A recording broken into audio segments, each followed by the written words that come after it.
Hi guys, and welcome to the Gentle History Podcast. Tonight we stand beside a covered wagon in the pale light before sunrise, watching a family prepare to leave everything they know behind. The air smells of damp earth, leather harnesses, and wood smoke drifting from chimneys that may never be seen again. Children rub sleepy eyes while parents count sacks of flour for the 10th time, somewhere nearby. A rooster announces a morning that feels far more important than any other. Ahead lies thousands of miles of uncertain road, rivers, storms, accidents, and hope. Behind lies a familiar life that already seems to be slipping away. And here is the cheerful reality check for the evening if you were making this journey yourself. There is a very good chance you probably would not survive it. History can be wonderfully inspiring, but it can also be remarkably honest. So, before you get comfortable, take a moment to like the video and subscribe, but only if you genuinely enjoy what I do here. And while you are settling in, feel free to share your location and local time in the comments. Now, dim the lights, and imagine yourself standing beside a wagon on the edge of America in the middle of the 19th century. The sky's only beginning to brighten. Your family has been awake for hours. Nobody slept particularly well. That is hardly surprising. Today is the day. The wagon stands in the yard, looking smaller than it did when you first bought it. This seems impossible because the wagon itself has not changed. Instead, everything you hope to carry has grown larger in your mind. Every blanket appears essential. Every cooking pot suddenly seems irreplaceable. Every keepsake feels loaded with meaning. Yet the wagon has limits. A practical historical fact often surprises modern people. Most emigrant wagons heading west were not the large, heavy Conestoga wagons often seen in movies. Families generally preferred lighter prairie schooners because they were easier to pull across long distances. Looking at your wagon now, you understand why weight matters. The wooden wheels already groan slightly. The canvas cover stretches tightly over bent wooden bows. Beneath it sits nearly your entire world. Barrels, tools, flour, clothing, seeds, cooking equipment, a few treasured possessions. Not many. There is simply no room. Your youngest child clutches a rag doll. Nobody suggests leaving it behind. Some things weigh almost nothing. A neighbour approaches through the morning mist. He removes his hat and shakes your hand. Neither of you says much. Words seem strangely inadequate. How do you summarize a lifetime of friendship in a few minutes beside a wagon? You cannot. So instead you discuss weather. People often do that when emotions become too large. The horses stamp their feet. Nearby. Oxen snort softly. Many families preferred oxen over horses. They move more slowly but usually prove stronger, cheaper, and more dependable on the trail. Dependable sounds wonderful. You're about to learn that dependable matters more than fast. The children gather near the wagon. Excitement and fear mingle together. The older ones try to act brave. The younger ones treat the entire expedition as a grand adventure. At least for now, they have not yet spent months walking through dust. They have not crossed dangerous rivers. They have not discovered how uncomfortable a journey can become. At this moment, they simply see travel. One little boy asks when you will arrive. His mother smiles. Nobody knows exactly how to answer. Months, perhaps many months. The distance sounds almost magical. A curious tidbit from the era tells us that some children collected unusual souvenirs along the trail. Young travellers sometimes gathered colourful stones, feathers, or even bits of wagon hardware abandoned by earlier emigrants, turning the road itself into a kind of giant treasure hunt. For children, even hardship often contains room for wonder. The adults are less easily distracted. You perform one final inspection: water containers, tools, a spare wheel rim, a rifle, cooking supplies. Each item has been debated repeatedly. What stays? What goes? What might save your life? The rising sun paints the horizon with pale gold. Birdsong fills the air. For a moment, everything feels peaceful. That almost makes leaving harder. You look toward the house, the familiar fence, the garden, the trees, the doorway through which countless ordinary days have passed. Ordinary days suddenly seem precious when they're about to disappear. Many emigrants wrote about this feeling in diaries and letters. The hardest part was often not the trail itself. It was the first morning, the moment of commitment, the moment when turning back remained easy. Once the journey truly began, events would carry you forward. But right now you still have a choice. Historians still debate whether economic opportunity or simple optimism was the stronger force driving many families westward. Certainly both played important roles. Some sought farmland, others wanted independence, some hoped for wealth. Many simply believed life might improve if they kept moving. You feel all those motivations tangled together. The wagon creaks, harness chains rattle, the animals begin pulling, the wheels roll, slowly at first, almost reluctantly, as though the wagon itself understands what's happening. Neighbours wave, some smile, others wipe tears from their eyes. Your family waves back. Then the road bends slightly. The house begins to disappear behind trees. You keep looking until you cannot see it anymore. That moment lands heavily. No dramatic music, no grand speech, just absence. The road stretches ahead. Dust rises beneath the wheels, morning sunlight grows stronger. The children chatter excitedly for the first hour. They point at birds, they count fences, they ask questions without end. How far are we going? Will there be mountains? Will there be bears? Can we stop soon? Parents answer patiently, for now. The first miles pass gently through familiar countryside, fields, streams, farmhouses. Everything still feels connected to the world you know. Yet with each mile, familiarity weakens. The road becomes something else, not a road home, a road away. You settle into a slow walking pace beside the wagon. Many emigrants walked far more than modern people expect. There simply was not enough room for everyone to ride comfortably all day. Walking conserves strength for the animals. So you walk, hour after hour. The sound becomes familiar. Boots against dirt, wheels creaking, harness jingling, oxen breathing, children laughing. A moving household, a travelling village, an entire life balanced upon wooden wheels. As afternoon approaches, you pause beside a stream. Lunch is simple. Bread, salted meat, water, nothing fancy. Nobody expects fancy anymore. The journey has already begun teaching its first lesson. Comfort is becoming a luxury. Necessity is becoming everything. The children skip stones across the water. Adults stretch sore muscles. Even after a single day, shoulders ache, feet complain. Reality quietly replaces imagination. Still, spirits remain high. The destination lives brightly in everyone's thoughts. Fertile land, fresh opportunities, a better future. Perhaps. The sun drifts lower. Shadows lengthen across the road. Eventually, camp must be made. The first evening arrives. A small fire crackles. The smell of smoke drifts upward into darkening skies. Wagons form a loose circle nearby.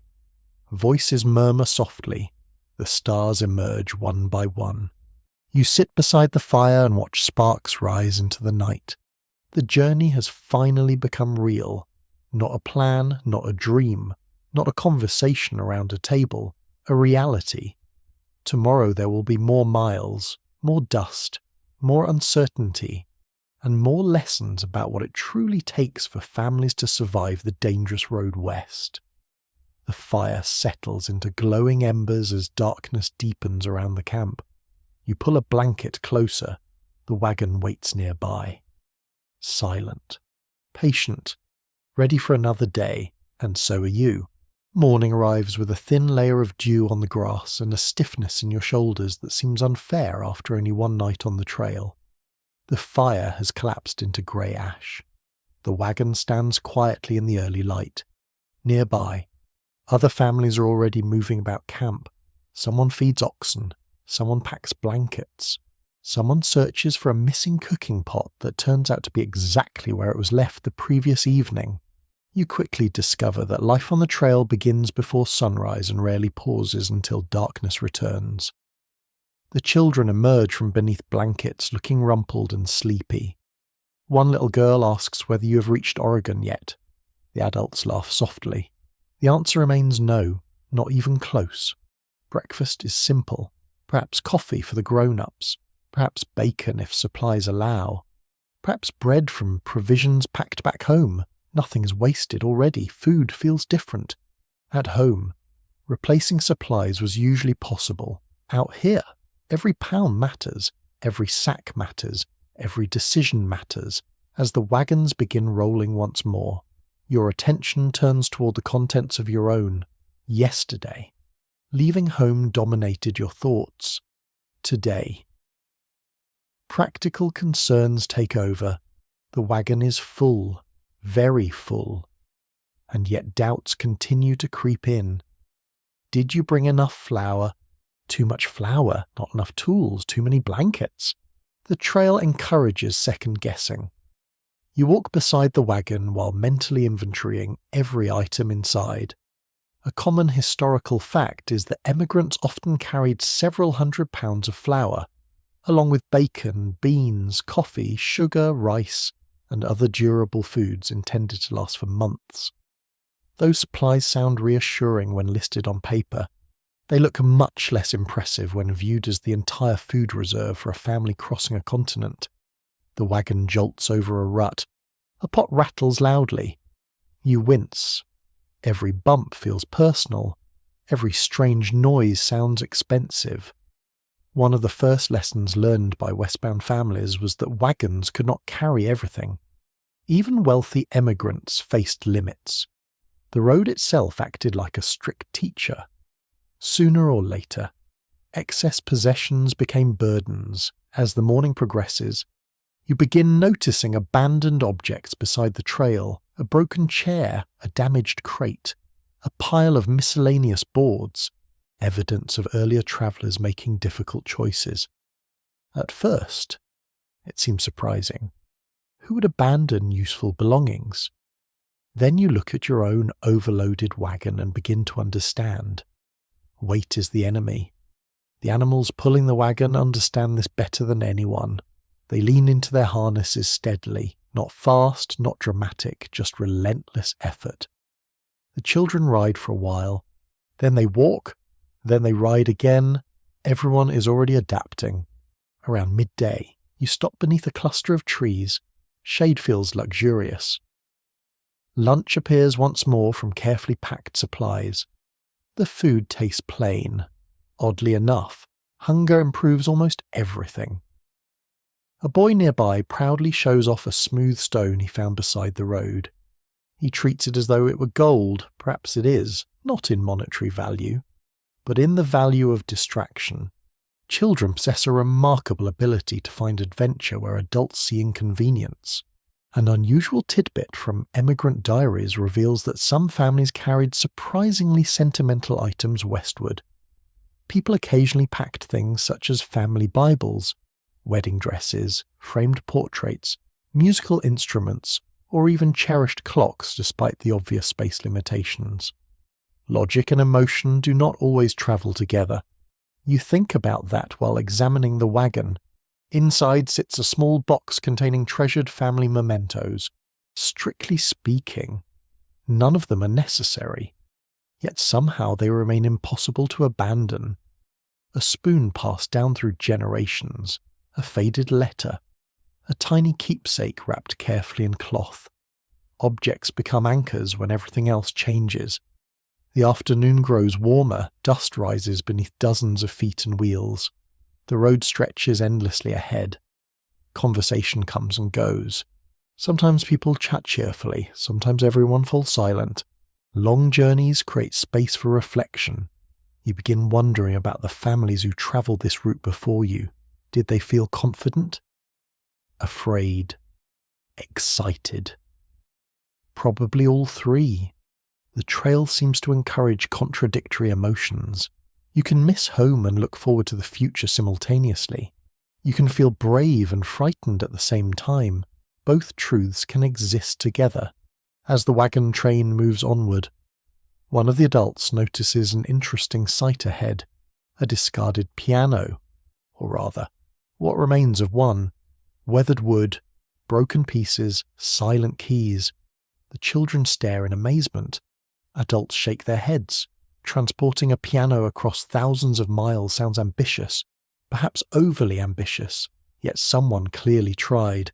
The image lingers in your thoughts, a piano beside a wilderness road, a reminder that people carried not only necessities westward, they carried dreams, expectations, pieces of civilization. Sometimes those dreams proved heavier than anticipated. Researchers continue to discuss how much emigrants truly understood about the challenges awaiting them. Letters from successful settlers painted optimistic pictures, while reports of hardships often travelled more slowly or received less attention.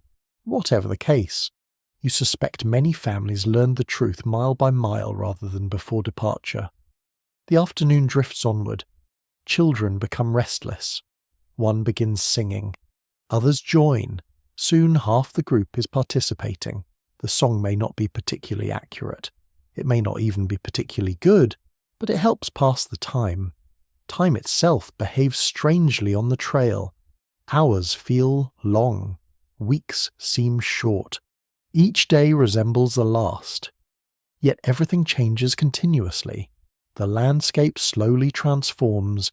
The people slowly transform. Even you are changing. The person who stood beside the house yesterday morning already feels slightly distant. Toward evening, the wagons halt once more. Animals need rest. People need rest. The routine begins unfolding naturally. Gather wood, prepare food, fetch water, check equipment, unpack necessities, then repeat the process tomorrow and the next day and the next. Families survive partly through determination and partly through routine. Routine creates stability when everything else feels uncertain. Tonight's meal is modest. Nobody complains much. Energy is too valuable. The smell of cooking drifts through camp. Voices mingle with the crackle of fires. Children chase one another briefly before exhaustion catches them. Soon they settle down. The stars appear overhead. Far more stars than many people from towns ever saw regularly, without electric lights. The night sky feels enormous. You lie back for a moment and look upward. The Milky Way stretches across the darkness like spilled silver. The sight is beautiful. It is also slightly intimidating. The world feels very large tonight. A man nearby discusses rumours of mountain passes. Another talks about rivers. Someone mentions distant territories. The conversation flows lazily through the evening air. Nobody knows exactly what lies ahead. That uncertainty is part of the journey. You glance toward the wagon once more. Tomorrow. Some items may seem less important than they do now. In the coming weeks, difficult choices will continue. Possessions will be weighed against survival. Sentiment against practicality. Hope against reality. For now, however, everything remains packed beneath the canvas. Every object still has a place. Every object still seems necessary. The fire burns lower. The camp quiets, one by one.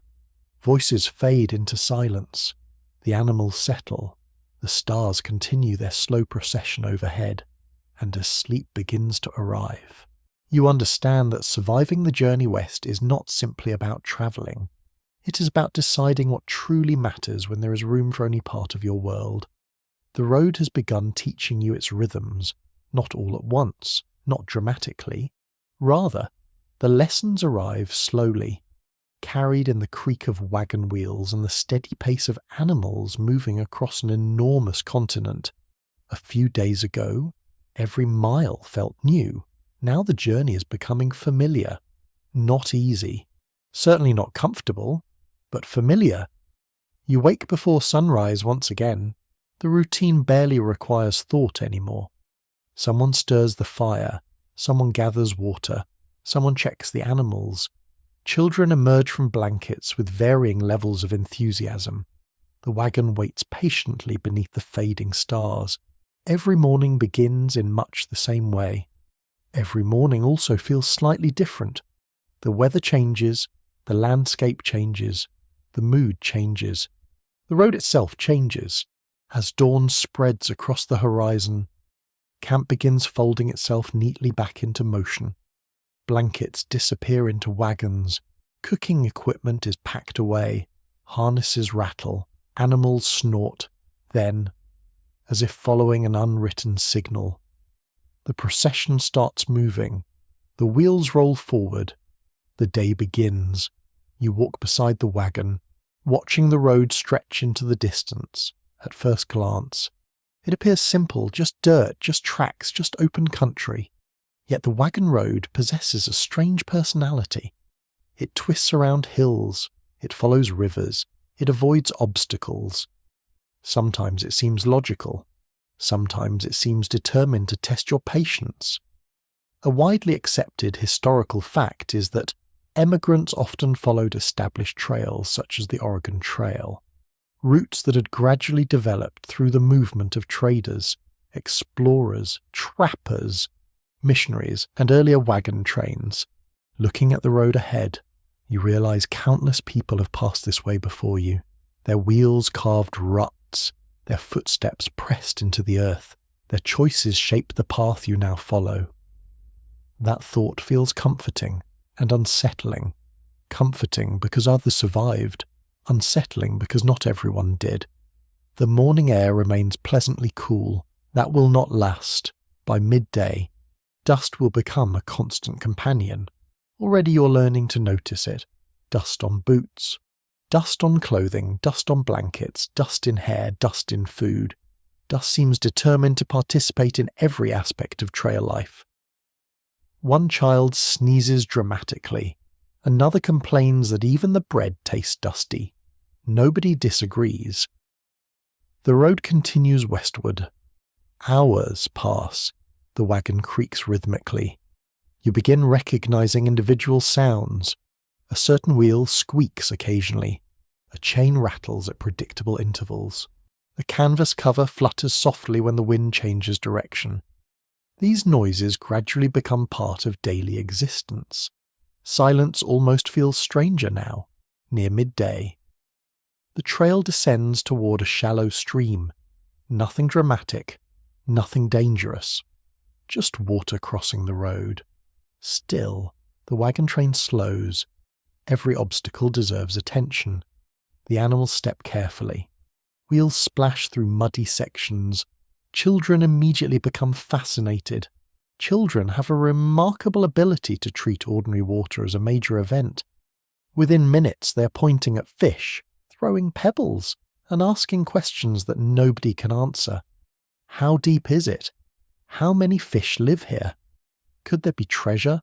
Could there be alligators? The answer to that last question is almost certainly no, probably. You never know what a child might imagine. A quirky detail from emigrant accounts reveals that travellers often invented games to pass long hours on the trail. Children counted unusual rocks, searched for animal tracks, created songs, or competed to spot distant landmarks first. Entertainment required creativity. The prairie offered plenty of space but very few toys. As the day progresses, you begin paying closer attention to distance. Distance dominates life on the trail, not because you constantly measure it, because you constantly feel it. The destination remains impossibly far away. The next camp remains hours away. The next river may be days away. The mountains still exist only as stories and rumours. You learn to think differently. Instead of asking how far remains, you focus on how far you travel today. 10 miles, 15 miles, perhaps 20 on a good day. The continent becomes manageable only when divided into smaller pieces. The afternoon grows warmer. Sunlight reflects from wagon covers. Heat settles across the landscape. The children become quieter. Even conversation among adults slows. Energy is precious. No one wishes to waste it. You find yourself watching the animals more often. Their pace determines everything. When they move, you move. When they rest, you rest. Their health matters as much as your own, perhaps more, without them. The wagon becomes little more than a very large piece of stationary furniture. The road climbs gradually, nothing steep, just enough to make everyone notice. The oxen lean harder into their harnesses.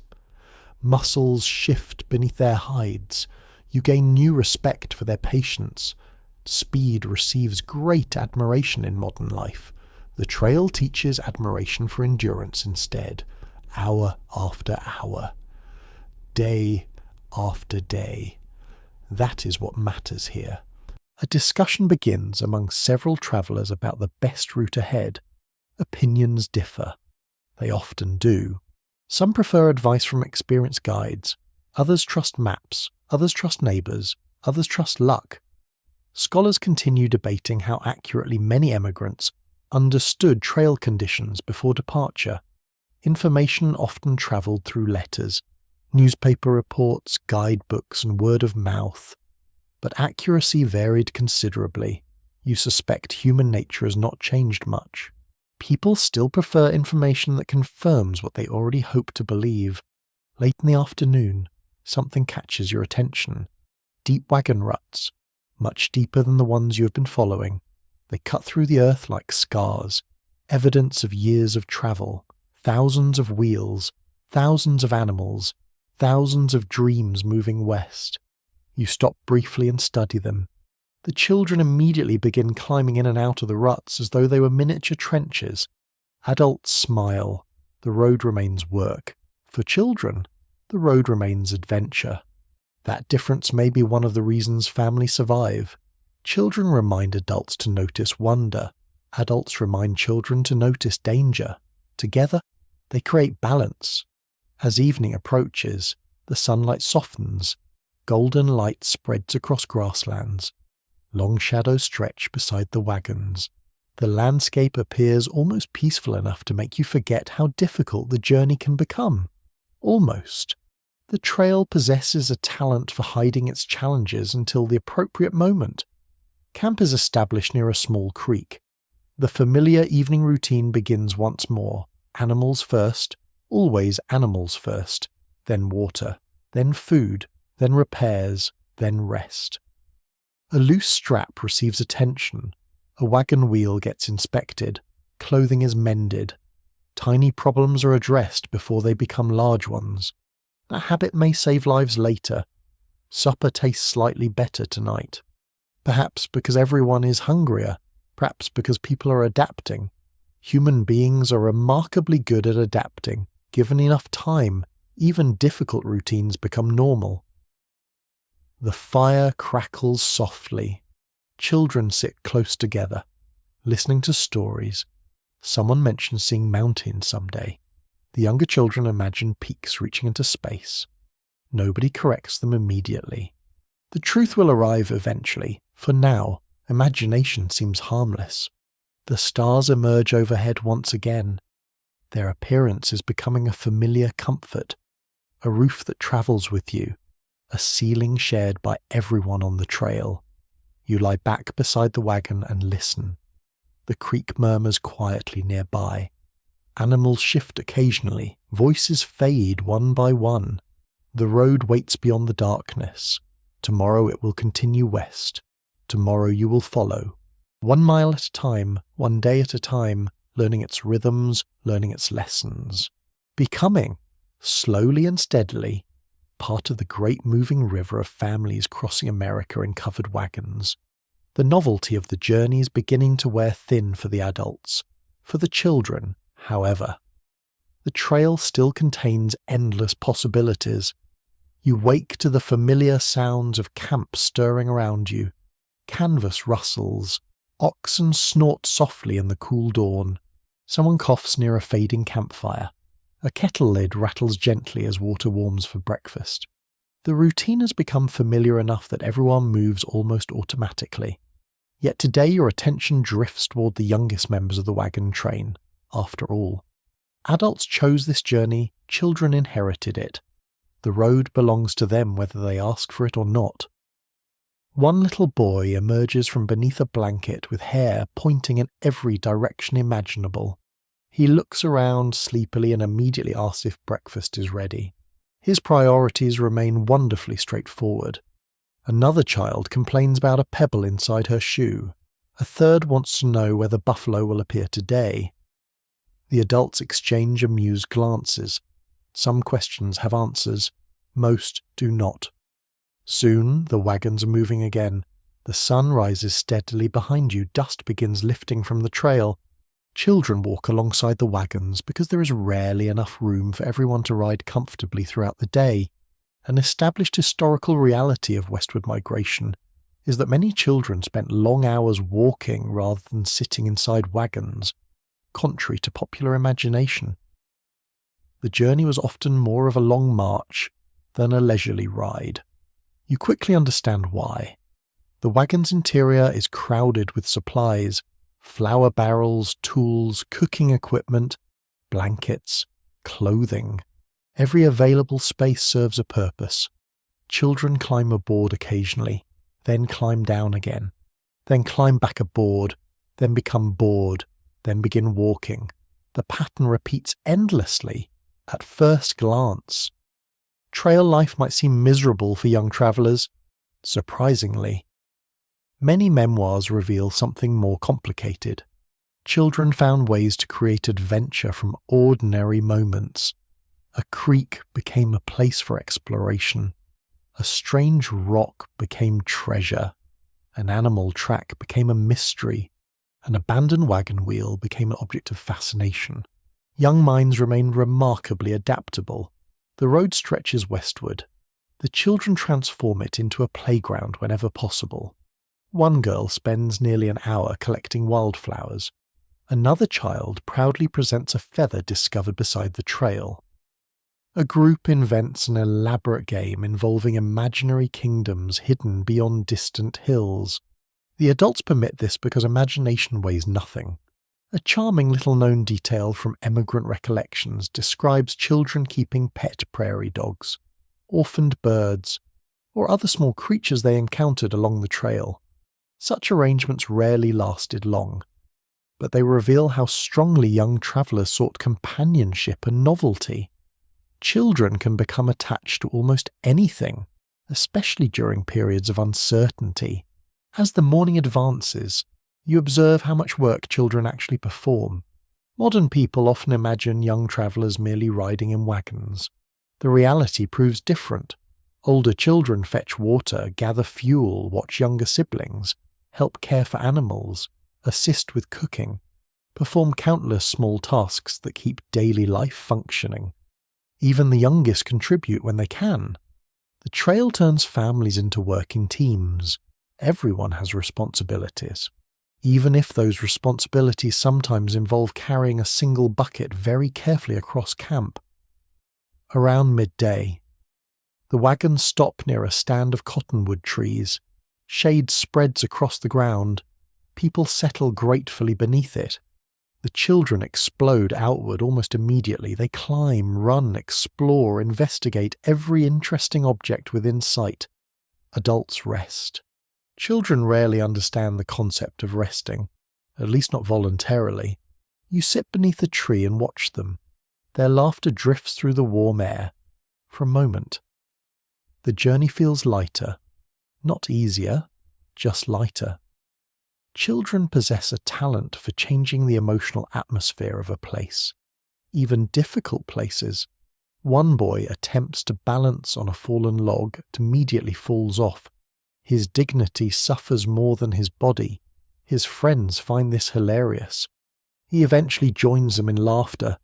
The incident will likely become campfire material before sunset, as the afternoon journey resumes. You notice another important aspect of trail childhood. education does not completely disappear. Some parents bring books, others teach lessons during rest stops. Arithmetic might be practiced while counting supplies. Reading might occur beside evening fires. Learning becomes less formal but does not vanish. Families carry knowledge west alongside flour and tools. Researchers remain divided on exactly how much schooling most emigrant children received during long journeys, since experiences varied greatly between families. Some maintained regular lessons, while others focused entirely on survival and travel. The road itself becomes a teacher. Geography lessons unfold naturally. Weather lessons arrive frequently. Practical skills develop almost daily. Children learn how to recognize animal tracks, how to help with camp chores, how to conserve resources, how to endure discomfort. None of these subjects appear neatly printed inside textbooks, yet they prove valuable. The afternoon heat settles heavily across the landscape. Complaints begin emerging, a little more often now, a little louder now. One child announces that walking is unfair. Another declares that dust is the worst invention in human history. A third claims complete exhaustion. 5 minutes later, he's chasing a grasshopper. The remarkable recovery powers of childhood are on full display. The adults smile knowingly. They remember their own childhoods, at least fragments of them. The trail continues rolling beneath countless feet. Hours pass. The children sing songs, argue briefly, make peace, argue again, become fascinated by clouds, forget what they were arguing about. Life proceeds in familiar patterns despite extraordinary circumstances. That may be one reason families endure. Human beings carry ordinary behavior into extraordinary places as evening approaches. Golden sunlight washes across the prairie. The wagons halt near a stream. Camp begins forming once more. Children immediately receive assignments. Gather small sticks, fetch water, help unpack supplies. Not every task is completed enthusiastically. Still, most tasks get done, eventually, after supper. The atmosphere softens. The sky deepens into shades of purple and blue. Stars begin appearing overhead. The children gather around a fire. Stories emerge, some true, some perhaps slightly improved through enthusiastic retelling. One youngster describes spotting an enormous animal during the day's travel. The description grows larger each time it is repeated. By the third version, the creature sounds capable of swallowing wagons whole. No one interrupts. A good story deserves room to breathe. Historical researchers still discuss how childhood memories of the trail differed from adult recollections. Many accounts written later in life reveal that children often remembered adventures, friendships, and curiosities more vividly than hardships. Perhaps perspective changes everything. Adults focus on responsibility. Children focus on discovery. The same journey can contain both. Night settles fully over camp. Parents tuck blankets around sleeping youngsters. The day's energy finally fades, one by one. Small voices fall silent. The fire crackles softly. The stars shine overhead. You look across the camp and see families resting beside their wagons. Tomorrow the children will wake again. They will ask questions, collect treasures, complain about walking, invent games, help with chores, and somehow continue growing up while crossing an entire continent. The wagon road is carrying everyone westward, not only toward a destination, but toward older versions of themselves, especially the children beneath the canvas covers and open skies. Morning arrives wrapped in the smell of smoke and coffee. At least, if you are fortunate enough to still have coffee, on the trail. Coffee occupies a curious position somewhere between beverage and emotional support system. A hot cup can improve morale far beyond its actual nutritional value. You sit near the fire while breakfast is prepared. The sun has not fully cleared the horizon yet. Cool air lingers across camp. For a few peaceful moments, the world feels gentle. Then someone begins discussing supplies. Immediately, reality returns. Food dominates life on the wagon trail. Not because people are obsessed with eating, because survival depends on planning. Every meal consumed today is one less meal available tomorrow. Every sack gradually becomes lighter. Every barrel slowly empties. Every family learns to measure time partly through diminishing provisions. The children gather around the fire. Some look hungry. Some always look hungry. Growing bodies seem permanently interested in food. Breakfast appears simple. Perhaps biscuits. Perhaps bacon. Perhaps porridge. Nothing elaborate. Nobody's preparing grand feasts in the wilderness. A well-documented fact from westward migration is that flour, bacon, beans, rice, coffee, sugar, and dried foods form the backbone of many emigrant diets. These items travelled relatively well and could sustain families for long periods. Sustain is the important word. The goal is rarely culinary excellence. The goal is reaching the destination. You chew slowly and glance toward the supply wagon. Months ago, those barrels and sacks looked reassuringly full. Now you understand they represent a countdown. Each meal moves the journey forward. Each meal also moves supplies closer to depletion. The wagons begin rolling once more. Dust rises. Harnesses creak. The familiar procession stretches across the landscape. As you walk beside the wagon, your thoughts drift toward lunch. Not because you are hungry yet, because food occupies a surprising amount of mental space. What remains? What should be conserved? What must be eaten first? Trail life transforms ordinary meals into strategic decisions. Around midday, the caravan stops beside a small stream. Shade falls across the grass. People settle gratefully beneath trees. Lunch preparations begin. The menu inspires no poetry. Cold bread, salted meat, perhaps dried fruit if available. Perhaps not. The children eat quickly. They seem less concerned with variety than adults.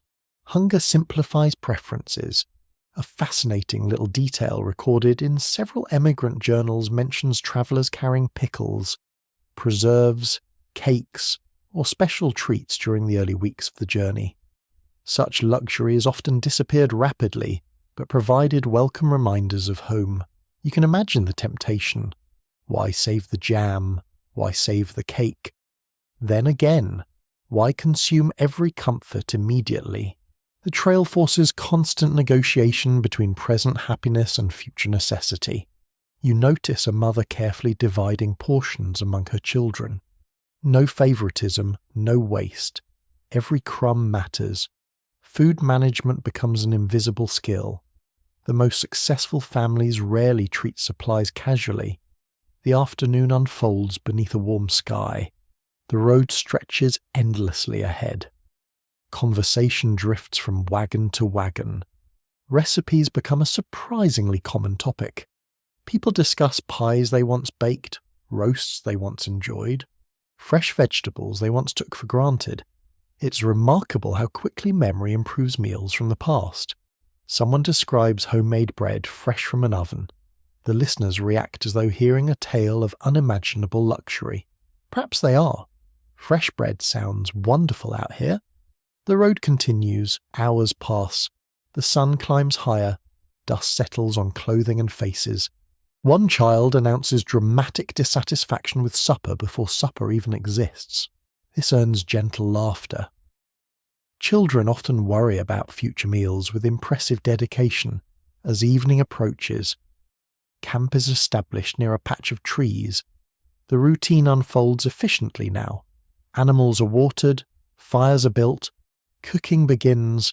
The smell of wood smoke soon drifts across camp. It mingles with the scents of bacon grease, boiling beans, and fresh earth. The combination becomes one of the defining aromas of trail life. You may never forget it. Nearby, someone stirs a pot steadily. Another family prepares biscuits. Elsewhere, coffee simmers over glowing coals. Nothing smells extraordinary. Everything smells comforting. Comfort matters. especially after a long day. As darkness slowly approaches, supper is served. The meal is simple: beans, bacon, bread, perhaps a little dried fruit. The children eat enthusiastically. Adults eat thoughtfully. Everyone understands supplies must last. This understanding never entirely leaves the back of your mind. Academic historians continue discussing how varied emigrant diets actually were across different wagon trains and economic backgrounds. Wealthier families often travelled with broader food selections, while others relied heavily on a small number of staple ingredients. Whatever the differences, nearly everyone faced limitations eventually. The trail has a way of equalizing expectations. Luxury gradually becomes practicality. Practicality gradually becomes gratitude. After supper, people linger near the fires. The atmosphere softens. Stories emerge. Conversations wander. Someone mentions a particularly terrible meal from years earlier. Another traveller insists it could not possibly have been worse than his own experience. A friendly competition develops regarding historical culinary disasters. The children listen with fascination. Adults exaggerate slightly, or perhaps considerably. No one seems concerned about accuracy. The entertainment value is what matters. You stare into the flames. Orange light flickers across faces. Shadows dance on wagon covers. Beyond camp, darkness spreads across the prairie. The stars begin appearing overhead. The vastness of the sky still surprises you, even after days on the trail, perhaps especially after days on the trail. A child nearby falls asleep before finishing a story. Another curls beneath a blanket almost immediately. Walking all day has consequences. The adults remain awake a little longer. There are supplies to discuss, distances to estimate, rumours to evaluate. Yet eventually those conversations fade as well. Fatigue wins, it usually does, before sleeping.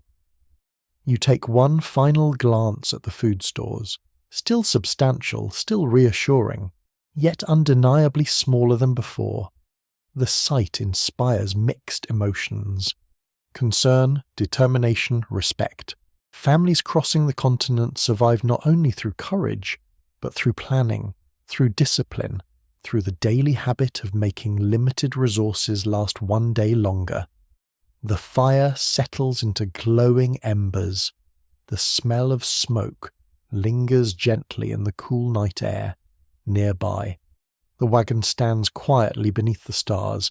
Inside are blankets, tools, keepsakes, and supplies.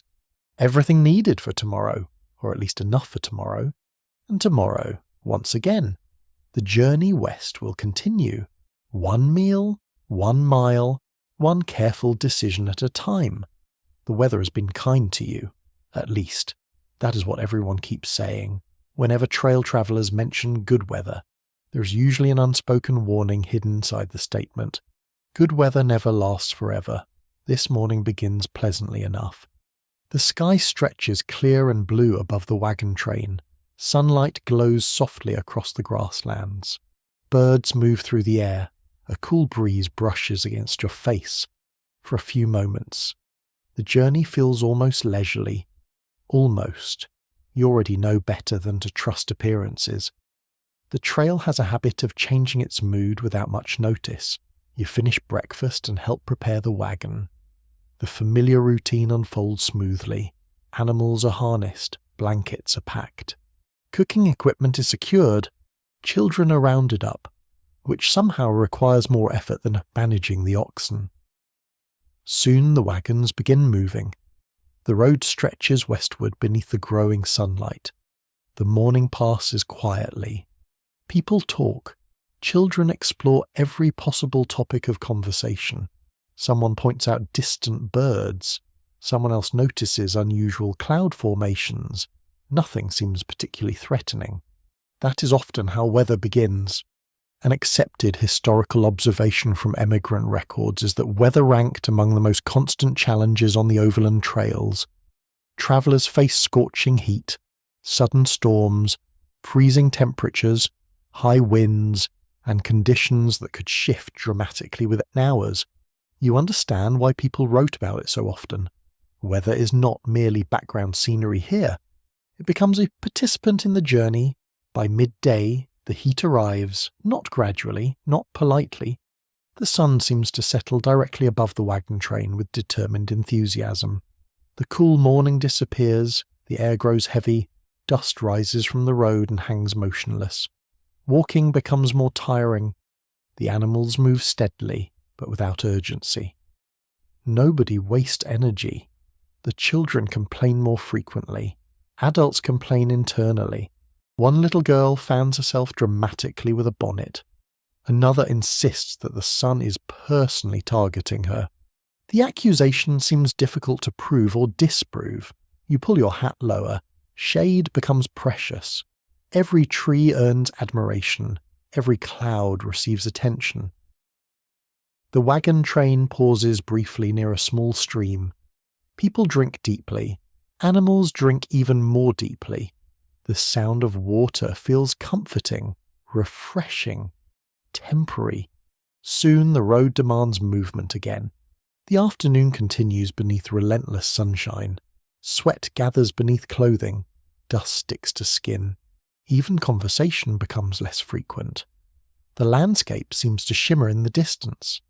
A curious detail from several trail diaries mentions travelers frying food on metal surfaces heated by direct sunlight during particularly hot periods. Whether every account is entirely accurate remains uncertain, but the stories reveal how memorable extreme heat could become looking around. You can believe it.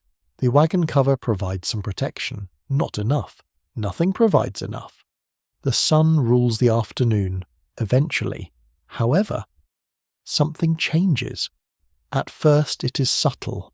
A breeze, a shift in the light, clouds gathering along the horizon. The adults notice immediately. Trail travelers become amateur weather observers very quickly. You watch the distant sky darken. The transformation feels almost theatrical. Blue gives way to grey. Grey deepens toward charcoal. The children lose interest in the heat and become fascinated by the approaching clouds. Storms possess a certain drama, especially before they arrive. The wind strengthens, grass bends, canvas flutters, dust swirls across the road. People begin exchanging concerned glances. Experience teaches caution. A storm on the open plains can become serious surprisingly fast. The wagon train presses onward. There is no better option. You cannot negotiate with weather. You can only prepare. The first distant rumble reaches your ears, thunder, soft for now. The sky darkens further. The atmosphere changes, not physically alone, emotionally as well. The cheerful conversations of earlier hours fade. Everyone becomes more focused, more attentive. Children sense the shift. Even they grow quieter. A question continues to occupy historians who study westward migration. How much did weather shape emigrants' decisions about daily travel versus fixed schedules and seasonal deadlines? The answer likely varied, but weather clearly influenced countless choices along the trail. You're experiencing that influence firsthand. The storm arrives, wind rushes across the prairie, canvas snaps sharply. Loose items are secured, hats threaten rebellion. The first raindrops strike the wagon cover. Then more, then many more, within minutes. The world changes completely. Rain drums against canvas. The road darkens. Dust transforms into mud. Visibility shrinks. The landscape becomes blurred behind sheets of water. You pull clothing tighter and continue walking. The alternative is standing still in the rain. Neither option feels especially appealing. The children ride inside the wagon now. Complaints about heat vanish instantly. New complaints about rain appear with remarkable efficiency. Human adaptability is truly impressive. Thunder rolls overhead. The animals continue moving. Patient, steady. Unimpressed by human opinions regarding weather. you gain renewed appreciation for their temperament. The storm persists for hours, not violent enough to be catastrophic, not gentle enough to ignore, just exhausting. Everything becomes damp, everything becomes heavier, even the road seems reluctant to cooperate. Wheels sink deeper into soft ground. Progress slows, the journey becomes work in its purest form. One step, then another, eventually. The rain begins to weaken. The clouds break apart gradually. Light returns. The western sky glows with pale gold. Water drips from wagon covers. The prairie smells fresh and earthy. A completely different world from the dusty landscape of earlier hours. Camp is established on slightly elevated ground. Everyone seems grateful to stop. Fires require extra effort tonight. Wetwood rarely shares humanity's enthusiasm for cooking. Eventually flames appear, then supper, then warmth. The mood improves almost immediately. People discuss the storm. People always discuss the weather after surviving it. Children describe thunder with increasing levels of exaggeration. Adults pretend not to notice. One boy claims lightning struck a mountain. There are currently no mountains visible. This detail does not discourage him. The evening grows calmer. Clouds drift away. Stars emerge once more. The storm already feels strangely distant. That may be another lesson of the trail. Difficult moments often seem endless while they're happening, then surprisingly brief once they have passed. You sit beside the fire and feel the lingering coolness left behind by the rain. The smell of wet earth drifts through camp. Nearby, clothing hangs drying. Animals rest quietly. Children sleep soundly. Tomorrow may bring sunshine again, or wind, or cold, or another storm. Nobody knows. The weather will decide, and like every family moving west across America, you will wake, adapt, and continue onward beneath whatever sky awaits. The storm has passed. Its memory remains. The road still bears the marks. Mud clings stubbornly to wagon wheels. Boots feel heavier. The prairie smells rich and damp beneath the morning sun as camp awakens. People move carefully through wet grass sparkling with dew. The children seem delighted by the change. Children often appreciate weather more once it has stopped inconveniencing them. Breakfast unfolds beside small fires. Smoke rises into cool air. Coffee simmers. Someone laughs at a joke that was probably not very funny but somehow feels hilarious before sunrise. The mood is good this morning. Good moods are worth appreciating on the trail. Nobody assumes they will last forever. As the wagons begin rolling once more, the landscape gradually changes. You notice more streams, more water, more signs that larger crossings may lie ahead. The road itself seems to be guiding everyone toward an inevitable challenge.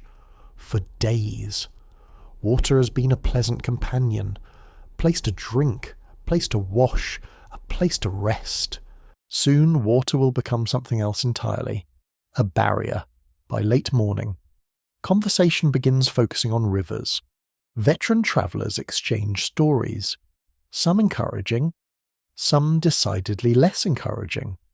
One man describes a crossing that went smoothly. Another remembers a wagon becoming stuck. Someone else recalls livestock refusing to cooperate. Animals, it seems, rarely consult human plans before making decisions. You listen carefully, every traveller does, because rivers command respect. A well-established historical fact is that river crossings ranked among the most dangerous parts of overland migration. Before bridges became common along western trails, emigrants often had to ford rivers, ferry wagons across, or devise creative methods to transport people and supplies. The children overhear enough of the conversation to become interested immediately. They begin asking questions. How deep are the rivers can wagons float? Are there fish? Can people swim across? The answers vary. Some rivers are shallow, some are not. Some wagons float, some do not. And swimming is generally viewed as a backup plan rather than a preferred strategy. The road continues. The sky remains clear. The air feels warm but comfortable. Then, near midday, you see it. Not the largest river in the west. Not even close, yet large enough, wide enough, fast enough, a genuine obstacle. The water glitters beneath sunlight. From a distance it appears peaceful. As you approach, details emerge. The current moves steadily. Mud lines the banks. Driftwood rests along the shoreline. Several wagons have already stopped nearby. Everyone is evaluating the situation. Nobody rushes. That alone tells you something. Rivers reward patience. Mistakes can become expensive very quickly. Families gather along the bank, men wade into the water to test depth. Others study the current, children stare with fascination. One young boy seems disappointed that the crossing does not involve pirates. History can be terribly unfair to adventurous imaginations. A curious story recorded in trail lore tells of emigrants occasionally greasing wagon axles and sealing openings in hopes of helping wagons float across certain rivers. Results varied considerably, ranging from successful crossings to memorable disasters.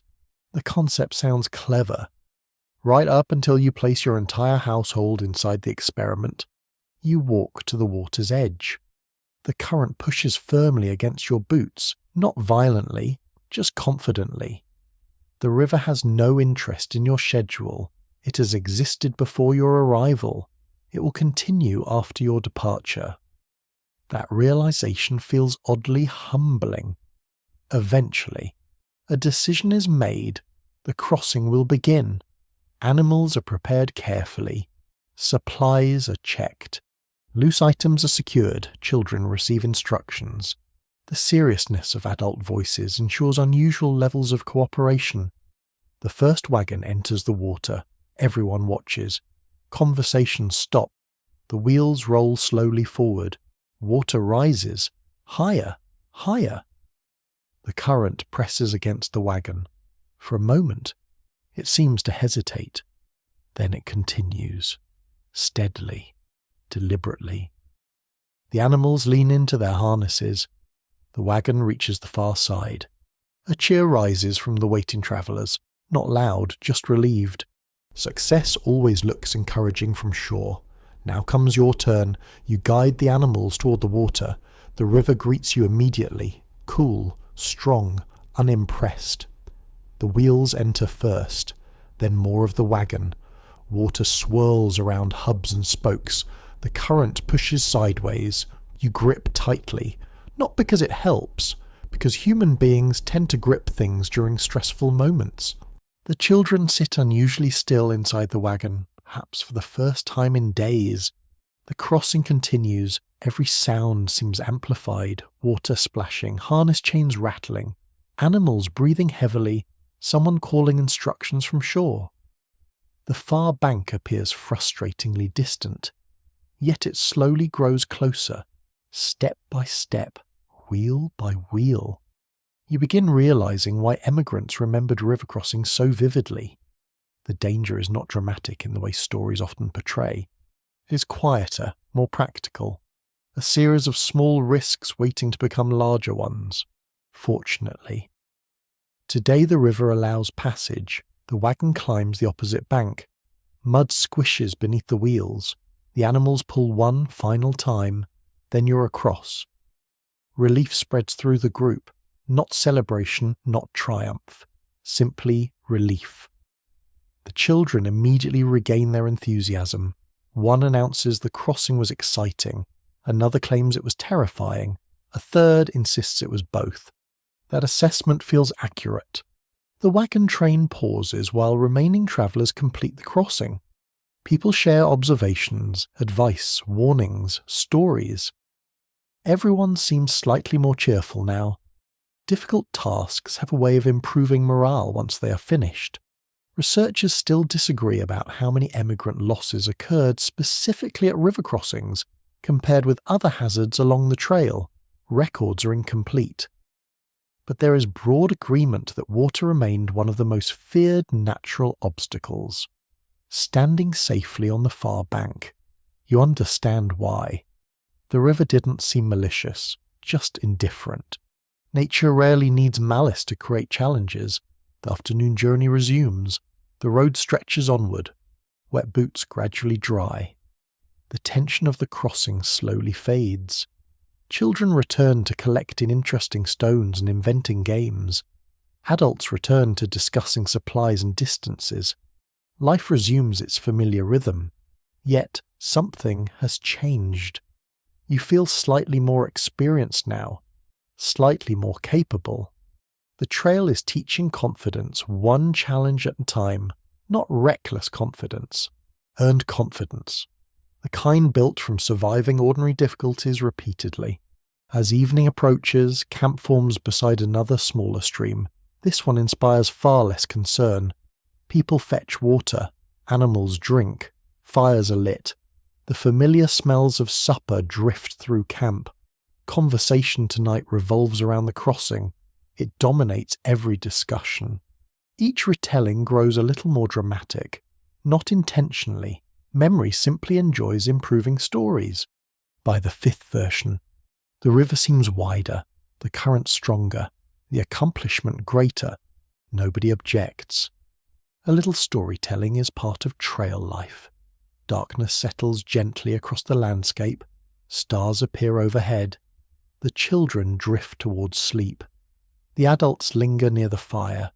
You listen to water murmuring nearby. Not threatening now, not challenging, just peaceful.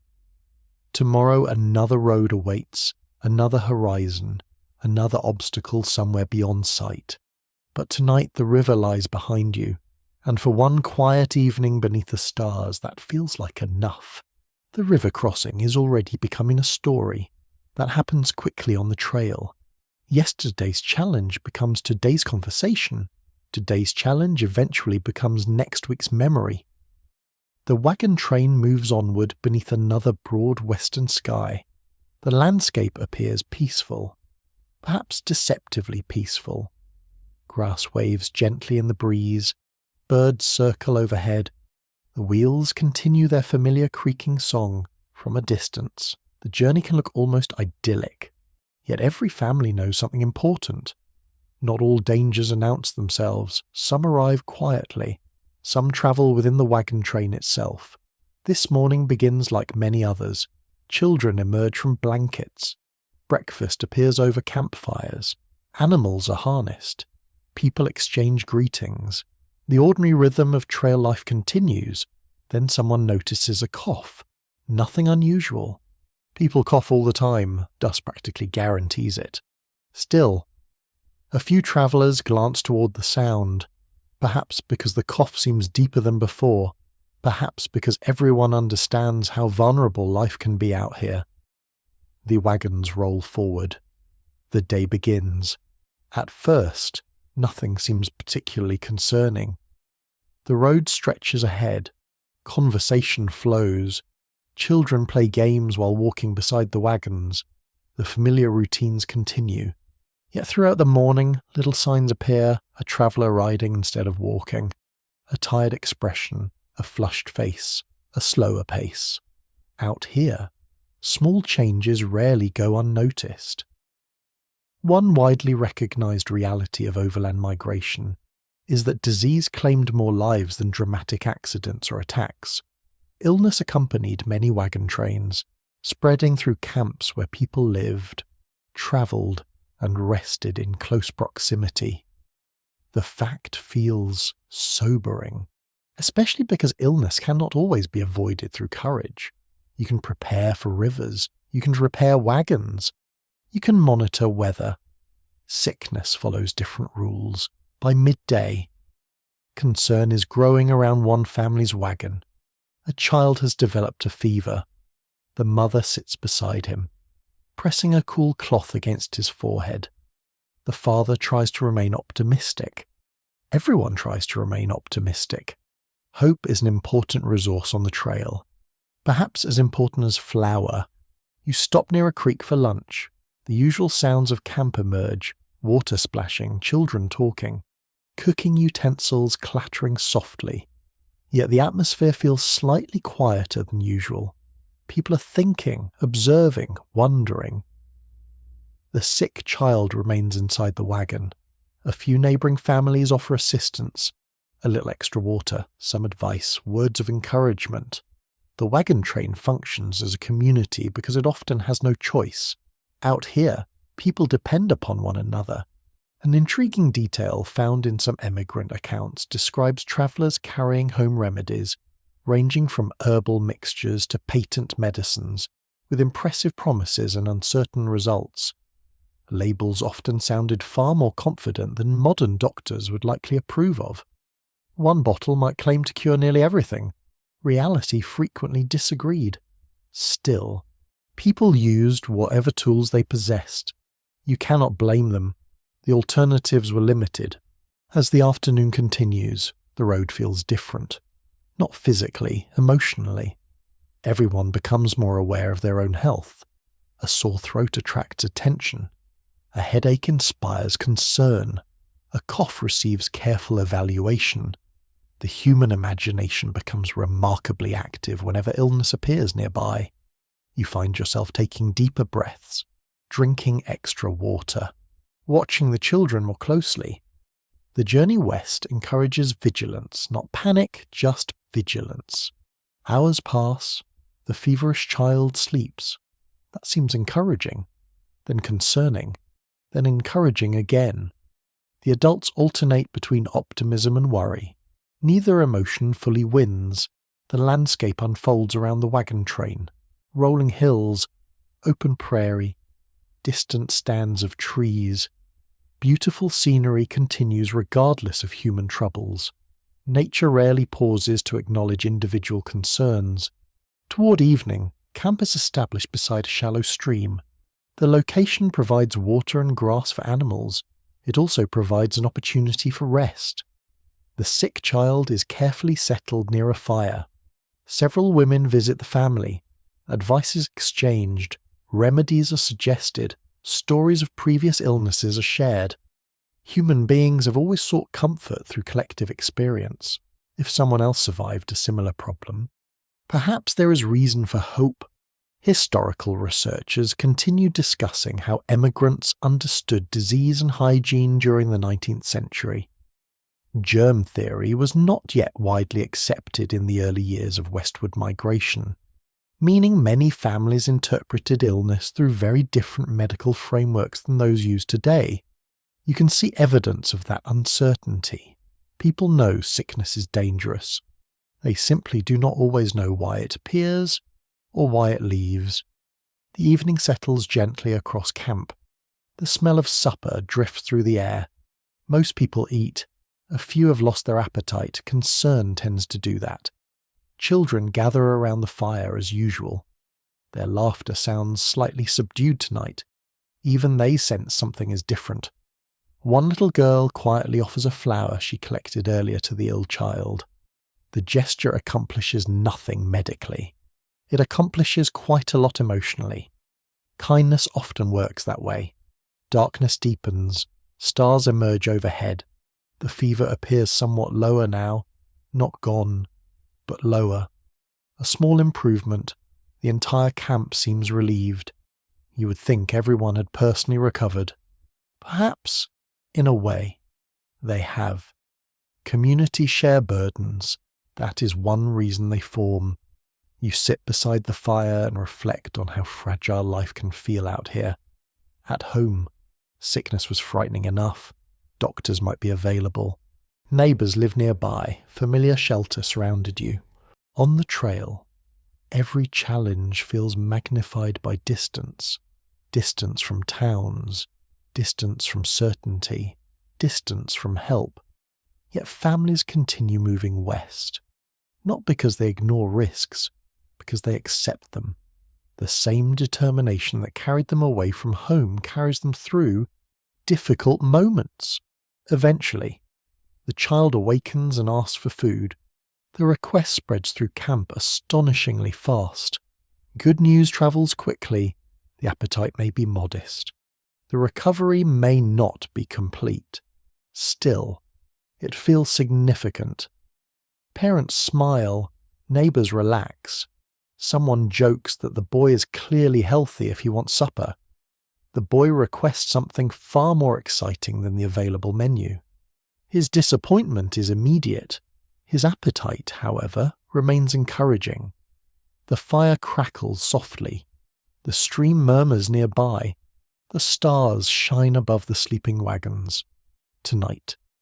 The danger has passed, or at least retreated. That's often the best outcome available on the trail. Not perfection, not certainty.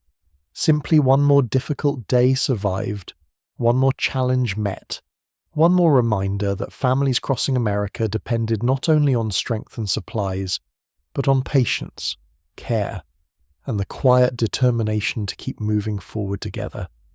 The wagon train moves west beneath another wide morning sky. The child who worried everyone yesterday is feeling better, not completely recovered, but well enough to walk a little, well enough to complain on the trail. Complaining is often a reassuring sign. Healthy people complain about sore feet. Hungry people complain about supper. Tired people complain about waking up before sunrise. The return of ordinary complaints feels oddly comforting. Life settles back into its familiar rhythm, and rhythm is exactly what the journey has become. Not adventure, not disaster, not constant excitement. A rhythm. A long, dusty rhythm that repeats day after day. The road stretches ahead. The wheels creak. The animals pull. The people walk. Then tomorrow arrives and the process begins again. At first glance, such repetition sounds dull. Yet this routine is one of the reasons families survive. Predictability creates stability. Stability creates endurance. The morning begins with chores. It always does. Breakfast, packing, checking harnesses, inspecting wheels, folding blankets, counting supplies, nothing glamorous, everything necessary. One of the lesser appreciated truths about overland migration is that daily chores consumed enormous amounts of time and energy. Travellers spent countless hours maintaining equipment, preparing food, caring for animals, and performing the practical tasks that kept the wagon train moving. The great journey west was built from small responsibilities. You feel that reality every morning. A loose strap must be repaired. A damaged bucket must be examined. A missing spoon must be located. Life continues one practical problem at a time. The sun rises higher. Dust returns. It always returns. You sometimes wonder whether the dust is following the wagon train intentionally. The children certainly seem convinced of it. One boy dramatically declares that dust is winning the war. Nobody knows exactly what war he means. Yet somehow everyone understands. As the hours pass, you begin noticing how skilled people have become. Not experts, not professionals, just experienced. The mother who once struggled to organize camp now performs the task effortlessly. The father who worried constantly about every wagon noise now recognizes which sounds matter and which can be ignored. The children know exactly where supplies belong. Everyone is adapting. That may be the most important survival skill of all. Near midday, the wagon train pauses beside a shallow creek. Lunch appears, simple as always, bread, bacon, beans. The menu changes very little. Surprisingly, neither does the appetite. Hunger remains wonderfully consistent. After eating, some people rest beneath trees, others wash clothing. Laundry might sound like an ordinary domestic task. On the trail, it becomes an event. Shirts are scrubbed. Socks are rinsed. Children are occasionally rinsed as well, sometimes against their preferences. The sight of clean clothing hanging in the breeze feels strangely luxurious. An amusing detail from trail memoirs describes emigrants occasionally becoming excited over opportunities to wash themselves properly. Something as simple as clean clothes and a thorough washing could dramatically improve morale after days of dust and sweat. Modern spas have nothing on a 19th century traveller discovering fresh water after a long week. The afternoon resumes. The landscape unfolds steadily around you, the scenery changes, yet the pattern remains familiar. Walk, rest, walk again, watch the animals, check the wagon, repeat. You begin understanding why memories of the trail often focus on routines.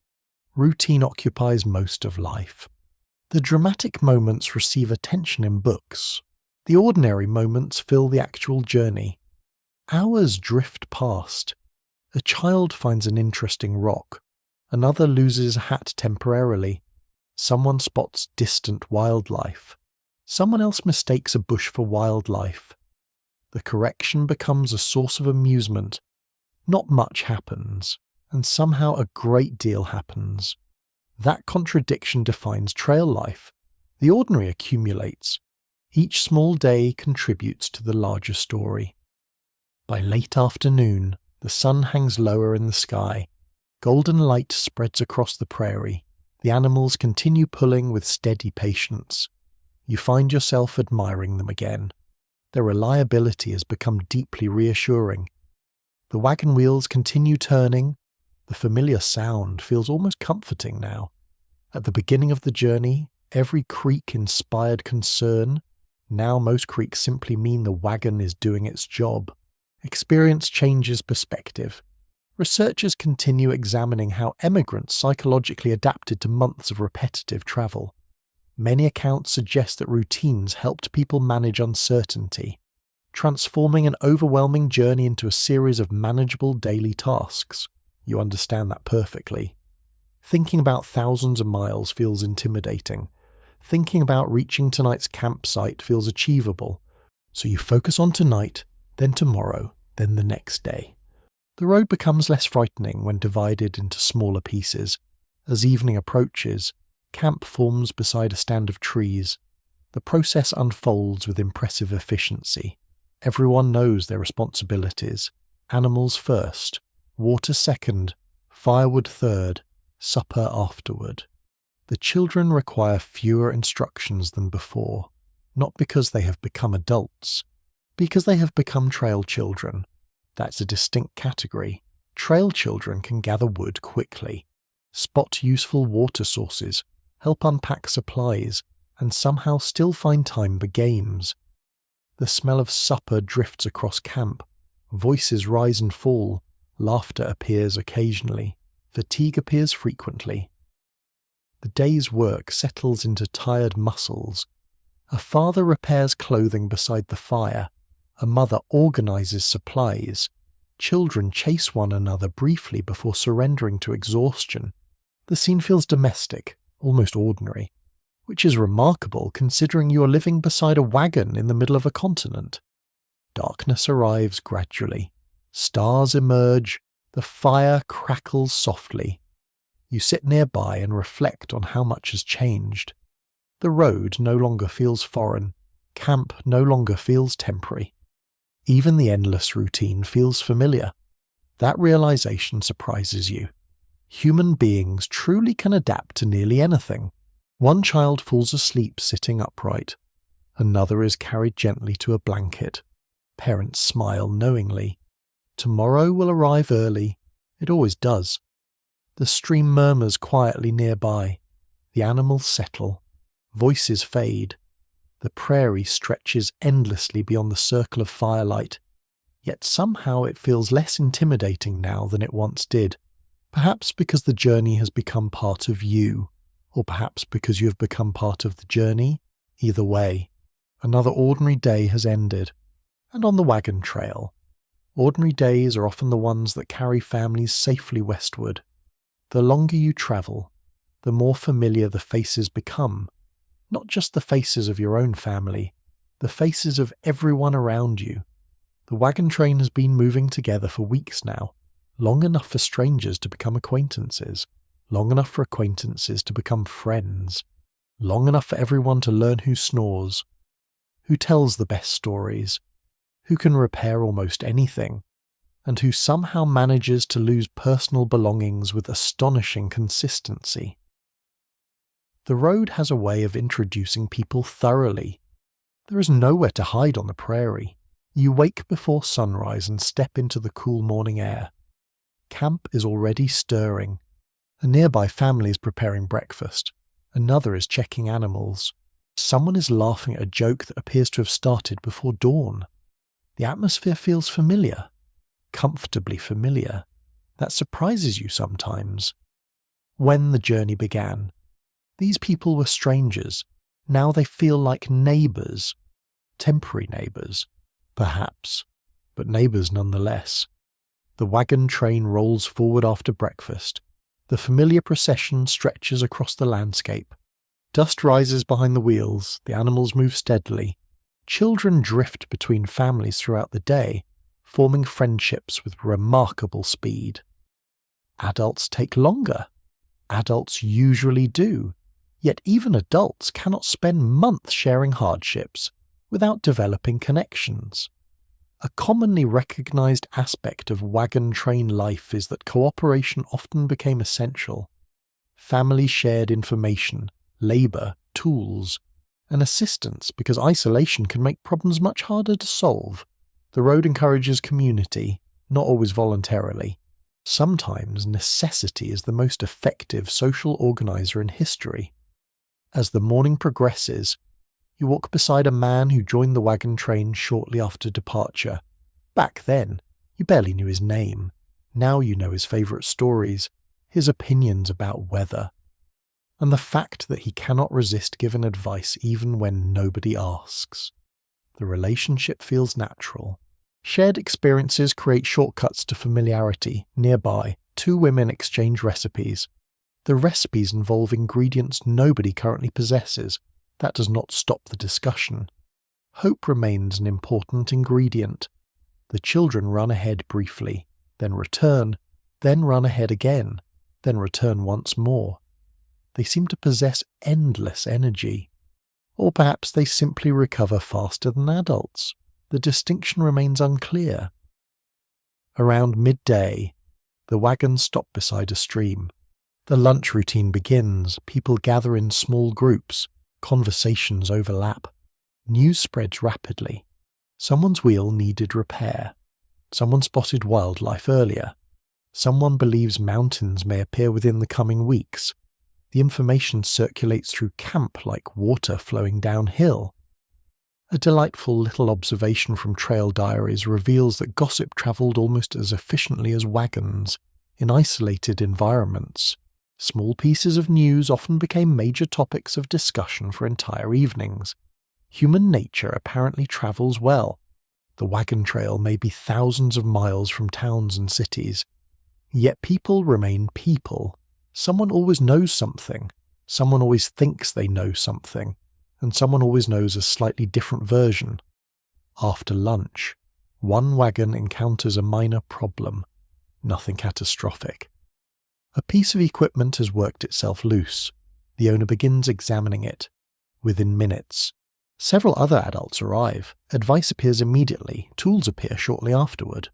Opinions appear in overwhelming quantities. The repair eventually succeeds. Whether it benefited from all the opinions remains difficult to determine. Still, the wagon is fixed. That is what matters. You notice something important during the process. Nobody asked whether helping was convenient. People simply helped. The trail rewards cooperation. Self-sufficiency sounds admirable. Mutual assistance often proves more practical. The afternoon unfolds beneath clear skies. The road continues westward. The landscape rolls gently into the distance. Hours pass. Conversation rises and falls. The rhythm feels familiar now, comforting, even. You begin recognizing patterns within the social life of the wagon train. Certain people naturally become storytellers. Others become problem solvers. Some become peacemakers. Some become organizers. Every group develops its own ecosystem. The wagon train is no exception. One elderly traveller enjoys explaining history to anyone willing to listen. Children frequently become trapped in these lectures. Adults occasionally rescue them or join them, depending on the topic. A question that historians continue examining concerns how much social cohesion influenced emigrant success on the trail. While individual determination certainly mattered, many accounts suggest that cooperative groups often manage challenges more effectively than isolated families. Looking around. That conclusion feels reasonable. Life becomes easier when burdens are shared. Late in the afternoon, a dispute emerges. Not a dramatic dispute. Not the kind that appears in novels. A real dispute. Small. Ordinary. Two travellers disagree about the best route for the next day's travel. Voices rise slightly. Opinions become firmer. Several bystanders suddenly develop strong interest in geography. The disagreement eventually fades. Most do. People are too tired to maintain arguments indefinitely. That may be one of the hidden advantages of trail life. Exhaustion encourages compromise. As evening approaches, camp forms beside a shallow creek lined with cottonwood trees. The familiar routine unfolds. Animals are watered, fires are built, supper is prepared, the atmosphere gradually softens, tension disappears, fatigue settles in. Soon laughter returns. The earlier disagreement becomes a source of good-natured teasing. That seems healthier. The smell of cooking drifts through camp. Children gather near the fires. Stories emerge. Someone begins singing softly, others join. The voices are not perfect. The enthusiasm compensates. Music sounds different out here, perhaps because there is so little of it. Perhaps because the open landscape makes every human sound feel precious. The stars appear overhead, one by one, then hundreds, then thousands. The sky becomes a glittering canopy above the wagons. You sit near the fire and look around. The scene feels peaceful, not because life is easy, because life is shared. A child falls asleep against a parent's shoulder. A group of adults continues talking quietly. Someone repairs a boot. Someone else stares into the flames. The small community created by the wagon train settles gradually into sleep. Weeks ago, these people were strangers heading in the same direction. Now they have become something more. Not family, not exactly, yet something close. Trail companions. Partners in a difficult undertaking, witnesses to the same storms, rivers, dust, and long days. Tomorrow the road will call everyone forward once again. The wheels will turn, the animals will pull, the miles will accumulate, but tonight, beneath the vast western sky. The wagon train resembles a temporary village, a village built not from buildings, but from shared effort, shared hardship, and the simple human habit of facing uncertainty together. Morning arrives with the familiar sounds of camp, but if you listen carefully, some of the most important sounds do not come from people at all. They come from the animals, the soft snort of an ox, the shake of a horse's mane, the clink of harness chains, the low call of a milk cow somewhere beyond the wagons long before sunrise. Many of the wagon train's most valuable members are already awake. Without them, the journey would stop quite literally. The wagons would not move. The supplies would remain where they stood. The Great Westward Migration would become a collection of very disappointed people sitting beside extremely heavy wooden boxes. You step from beneath your blanket into the cool dawn air. Nearby, an ox lifts its head and watches you with calm indifference. You have grown surprisingly fond of these animals, not because they are charming, though some are, not because they are beautiful, though a few certainly are. You admire them because they work, every day, without complaint, without speeches, without dramatic declarations of determination. They simply pull. A well-known historical reality is that oxen became the preferred draft animals for many emigrant families because they were strong, durable, relatively inexpensive, and generally better suited to long overland travel than horses. Speed mattered less than reliability. The trail rewarded patience. Oxen specialized in patience. Breakfast preparations begin. People move around camp meanwhile. The animals receive attention first. That priority is no accident. The wagon train depends on them. Water must be found, feed must be considered, harnesses must be inspected, minor injuries must be noticed before they become major problems. Animals are not equipment. Equipment can be replaced. Out here, replacing an animal is far more difficult. The wagons begin moving shortly after sunrise. The familiar procession stretches across the landscape. You walk beside the team pulling your wagon. After weeks on the trail, you know their personalities surprisingly well. One moves steadily regardless of circumstances. Another occasionally pretends not to understand instructions. A third seems convinced that grass is more important than schedules. The relationship between humans and animals grows intimate on long journeys. You spend countless hours together. The children know them well too. Some of the younger travellers talk to the animals constantly. The animals rarely contribute much to the conversation. Still, they listen patiently. At least that is the impression children maintain. A delightful little observation from Emigrant Memoirs notes that children often gave affectionate nicknames to oxen. Cows, dogs, and horses, treating them almost like additional family members during the journey. In many ways, they were. The road continues beneath a bright sky. Dust rises, wheels creak, and the animals maintain their steady pace, watching them. You realize how much trust the journey requires. Every day you trust these creatures to help carry your family toward an uncertain future. That is no small thing. Around midday, the wagon train pauses near a creek. The animals head directly toward water with admirable confidence. Nobody needs to explain the concept of hydration. They understand perfectly. Children scatter across the shade. Adults prepare lunch. Nearby, a milk cow stands patiently while someone collects fresh milk.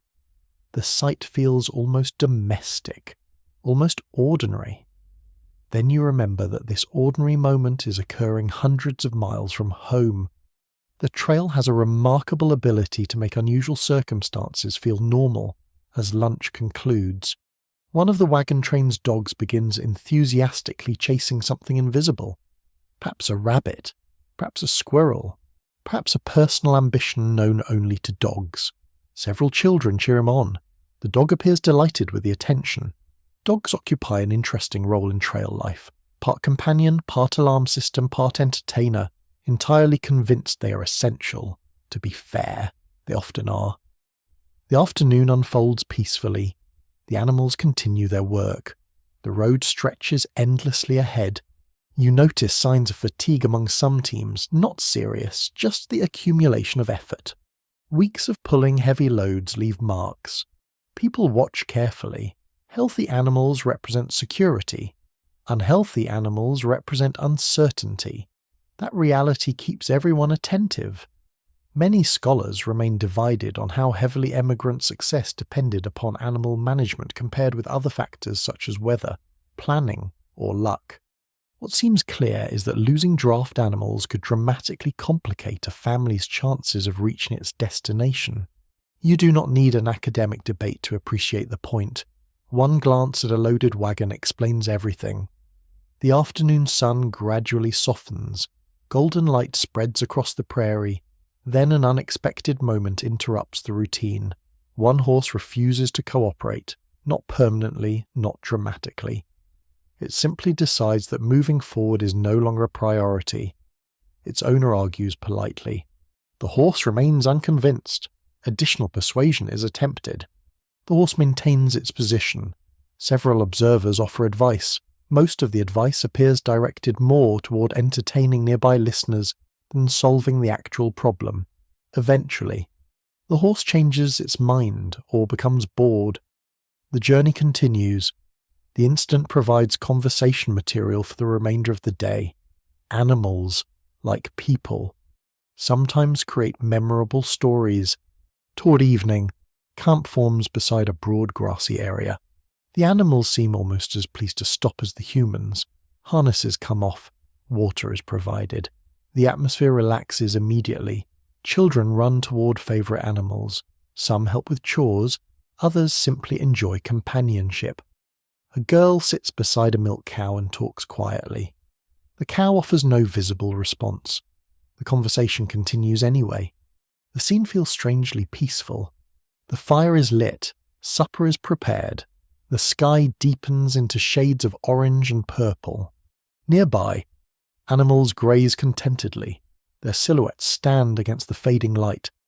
The image lingers in your mind, families and animals sharing the same uncertain journey, depending on one another, adapting together, surviving together. Darkness settles gently over camp. The stars emerge. The sounds of the day begin fading away. Children drift towards sleep. Adults linger beside the fire. Beyond the circle of light, you hear occasional movements, a horse shifting its weight, an ox settling into rest, a dog making one final patrol before bedtime. The noises feel reassuring, familiar. You realize something important. The wagon train is not merely a collection of people travelling west. It is a moving community of humans and animals working toward the same distant horizon. Tomorrow the wheels will turn again, the road will continue, the miles will accumulate, and beside every wagon, the animals will once more take their places, carrying families across the vast American landscape one patient step at a time. The prairie looks different after sunset. Not frightening, exactly, just unfamiliar during the day. The landscape spreads outward in every direction. You can see hills, grasslands, distant trees, and the slow procession of wagons stretching toward the horizon. At night, much of that world disappears. Darkness gathers beyond the campfires. The prairie becomes a place of shadows and suggestions. A sound carries farther. A movement catches attention more easily. The imagination suddenly gains additional room to work. You finish supper while the last traces of daylight fade from the western sky. The children sit close to the fire. The adults linger nearby. Nobody seems particularly eager to wander away from the warm circle of light. That instinct proves understandable. Camp feels safe. Beyond camp lies uncertainty. The stars emerge one by one. Soon the sky is crowded with them. Their brilliance remains astonishing. Even after weeks on the trail, perhaps especially after weeks on the trail, the heavens feel enormous here. You understand why so many travellers mention them in diaries and letters.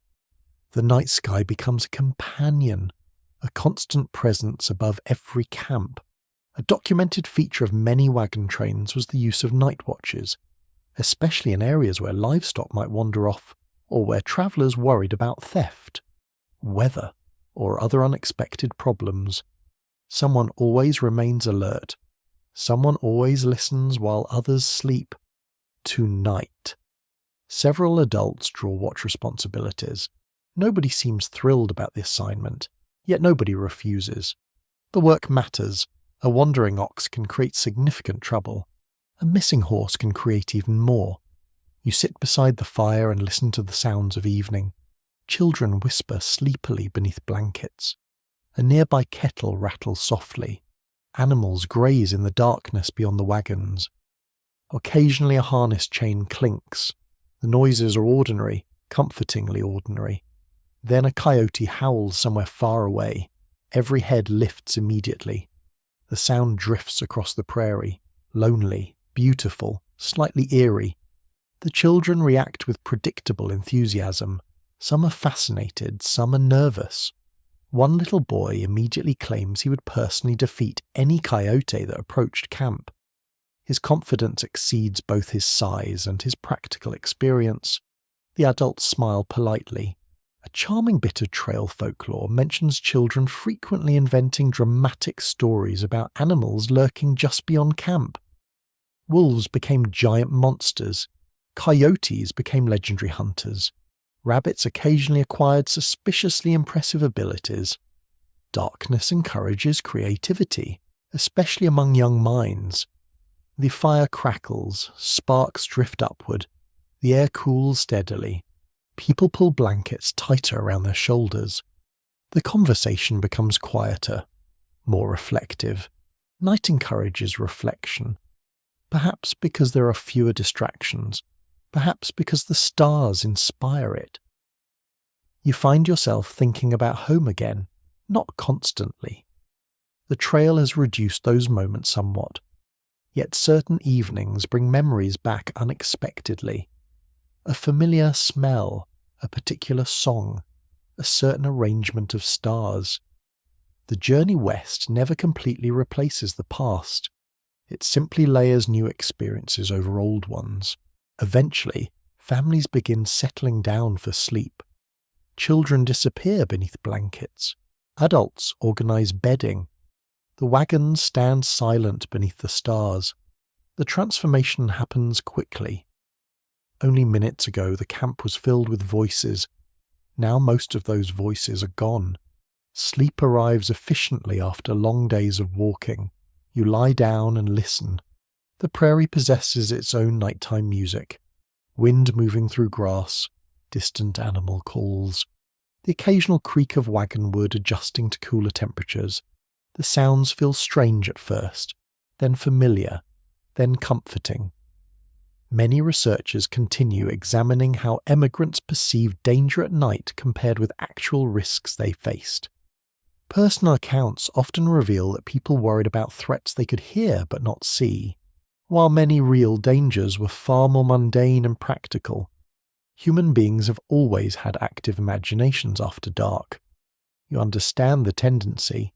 Somewhere beyond camp, something moves, probably an animal, perhaps several animals.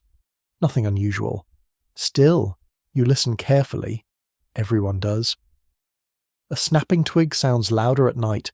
A rustling bush seems more significant. Darkness transforms minor events into mysteries. Hours pass. Most of camp sleeps peacefully. A few watchmen remain awake. They move quietly among the wagons. Checking animals, watching the horizon, listening. The responsibility is not glamorous. It is simply necessary. One of the watchmen pauses near the fire. The flames have diminished to glowing embers. He adds a piece of wood. A moment later, warm light expands again. The small action feels reassuring. Light matters, even a little, especially when surrounded by vast darkness. An interesting debate among historians concerns how often emigrants actually arranged wagons in defensive circles compared with how often popular culture later depicted the practice. Evidence suggests it happened in certain circumstances, though perhaps less universally than many movies imply. Real life generally proves more practical and less theatrical than fiction. Tonight the wagons are arranged for convenience rather than dramatic effect. The arrangement works perfectly well. The stars continue wheeling overhead. The moon rises later in the night. Silver light spreads softly across the prairie. The landscape emerges once more from darkness. Not fully, just enough. You wake briefly and glance toward the horizon. The sight feels peaceful, almost dreamlike. Wagons resting quietly, animals sleeping nearby. Moonlight touching the grass, the long road hidden until morning. For a moment, the journey feels suspended between worlds, neither moving nor resting, neither arriving nor departing, simply existing. Then sleep returns, hours later. The eastern sky begins changing, not suddenly, gradually. The black horizon softens toward grey. The stars begin fading. Morning approaches. Watchmen relax. Camp remains quiet for a little longer. The prairie prepares for another day. Soon fires will be rebuilt. Breakfast will be prepared. Children will wake. The wagons will move.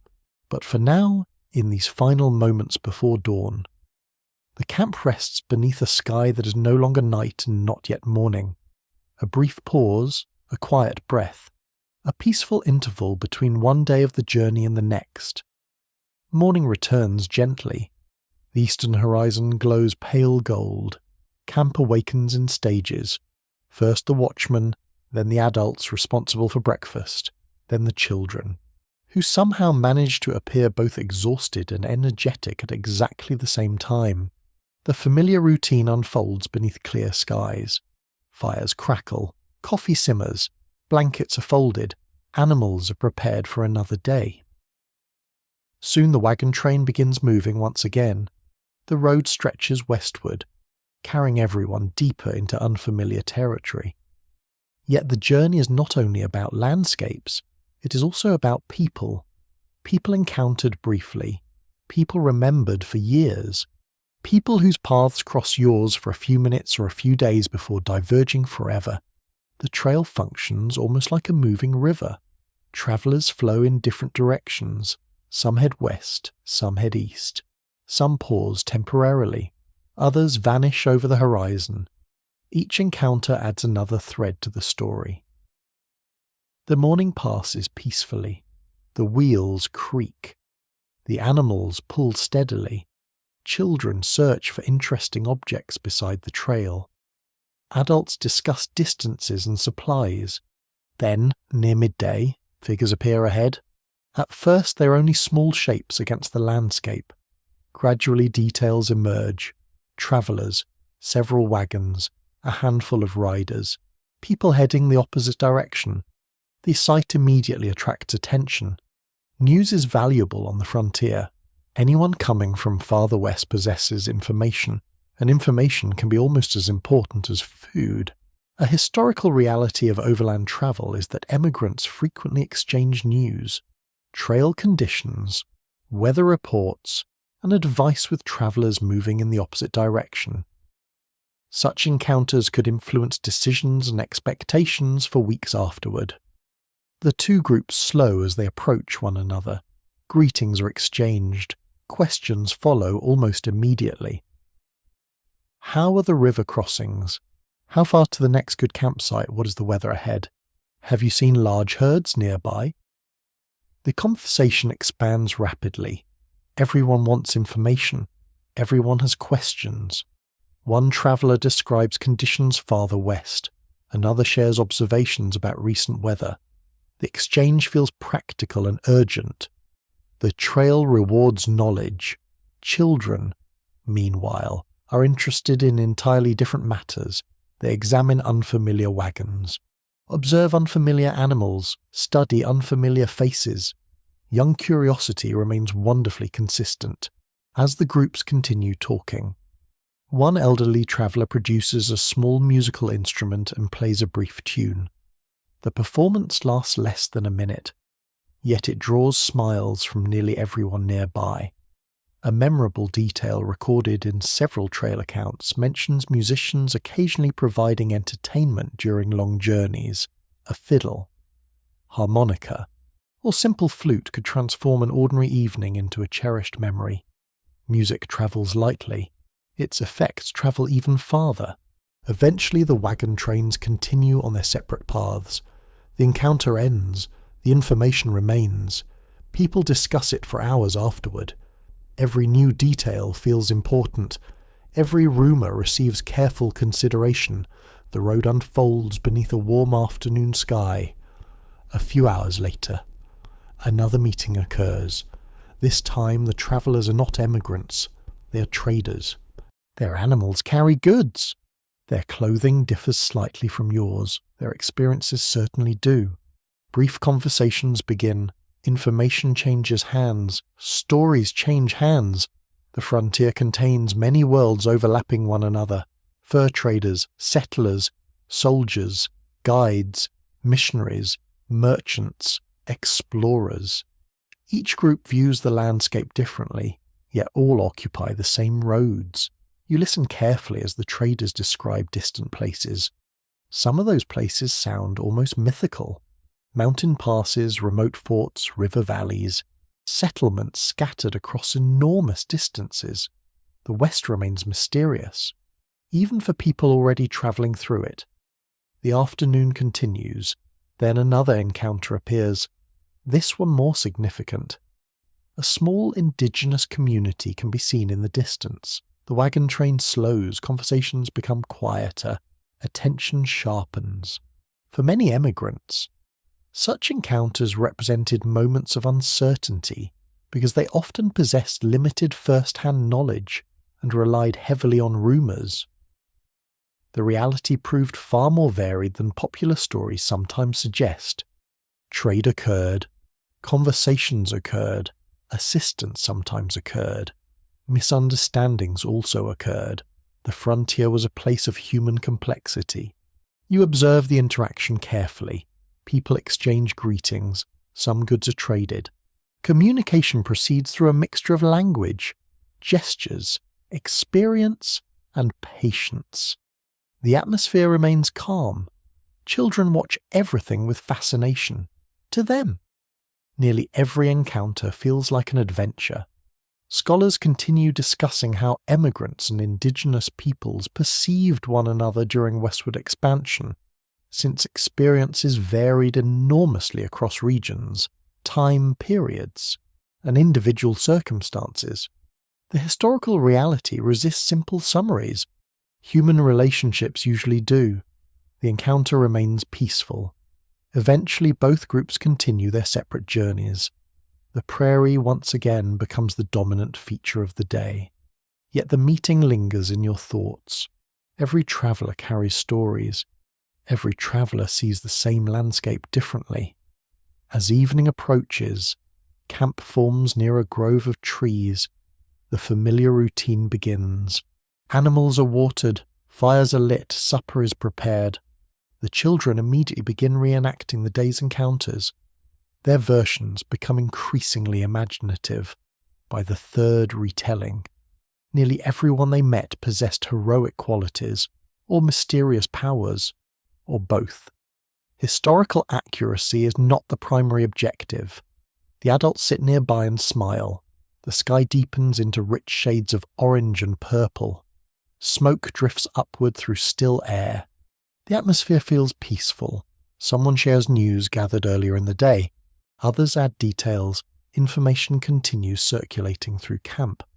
The wagon train resembles a small newspaper with wheels. Everyone contributes. Everyone listens. Darkness settles gradually. The stars emerge overhead. The fire crackles softly. You find yourself reflecting on how many people have already crossed your path.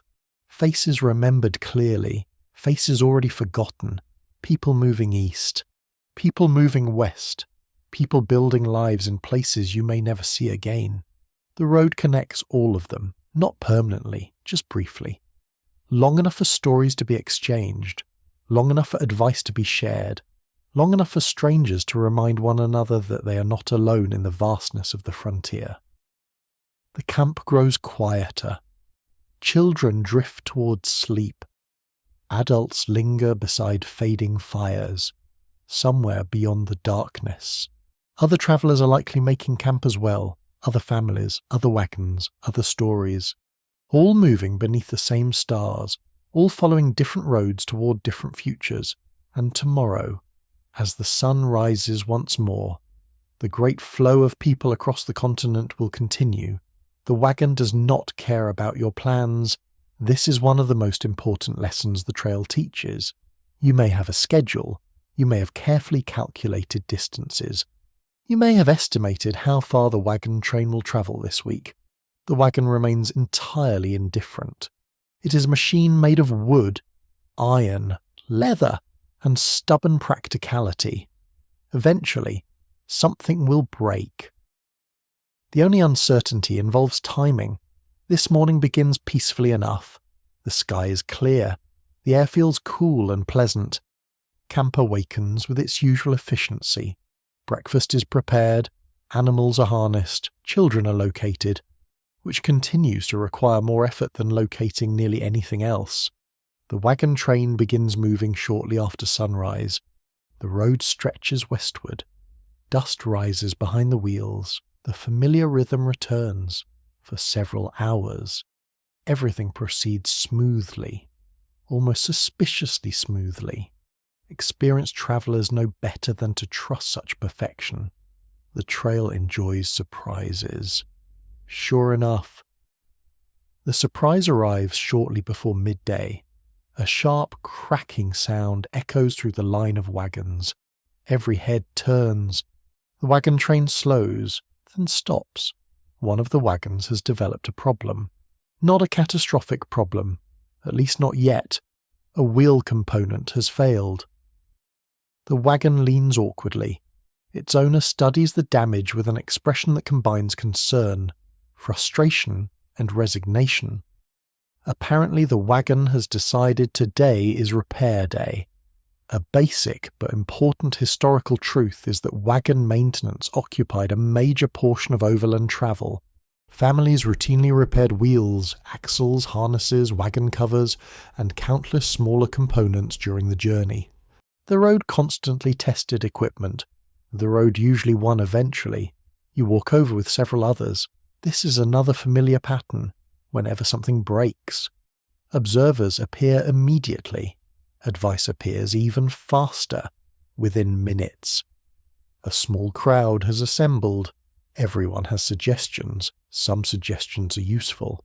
Others are delivered with tremendous confidence despite questionable practicality. The owner listens patiently. He has likely learned that arguing with helpful neighbours rarely improves repairs. The damaged wheel is examined carefully. Tools emerge from wagons. Wood shavings begin appearing. Measurements are discussed. The children gather nearby and watch as though witnessing a theatrical performance. In fairness, this may be the most exciting event of the day. Trail entertainment often arrives unexpectedly. An amusing detail from emigrant journals describes travellers occasionally naming their wagons and speaking about them, almost as if they were difficult relatives. Considering how much time people spent repairing them, the emotional attachment is understandable. You begin to understand the sentiment. A wagon is transportation. A wagon is shelter. A wagon is storage. A wagon is security. When something happens to it, the entire family feels the consequences. The repair continues through the afternoon. Fortunately, this wagon train contains skilled individuals. Most wagon trains did. People learned quickly. Necessity encourages education. A person who could repair equipment became extremely valuable. A person who could not often learned. The children eventually lose interest and return to more important activities such as collecting unusual rocks and debating matters of profound childhood significance. Meanwhile, the adults continue working. The sun climbs higher. Sweat appears. Progress is made. Slowly. The road waits patiently. It has nowhere else to be. Nearby, you inspect your own wagon. The experience feels slightly unsettling. Watching one repair reminds you that your equipment is not immortal either. You check straps, examine wheels, inspect iron fittings. Everything appears fine, for now. The phrase "for now" becomes increasingly important on the trail. Nothing remains perfect forever. Not wagons, not boots, not clothing, not people. Everything requires maintenance. The afternoon drifts onward. The repair nears completion. People begin sharing stories about previous breakdowns. The stories grow steadily more dramatic. One traveller recalls losing a wheel years earlier. Another remembers an axle problem. A third describes a repair conducted under particularly difficult conditions. Memory enjoys emphasizing challenges, especially after they have been survived. A topic that scholars continue discussing involves the remarkable level of practical mechanical knowledge developed by ordinary emigrants. Many families arrived on the trail with limited experience, yet months of necessity transformed them into surprisingly capable repair specialists. You can see the process happening in real time. Experience becomes education. Education becomes confidence. Eventually, the wagon is repaired. The crowd inspects the result. Approval follows. The owner appears relieved. The wagon appears ready to continue.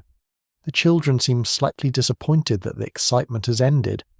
Young minds often prefer problems before solutions. The wagon train resumes movement. The familiar creaking rhythm returns. Dust rises once more. The road continues west. The interruption has consumed several hours. Nobody seems particularly upset.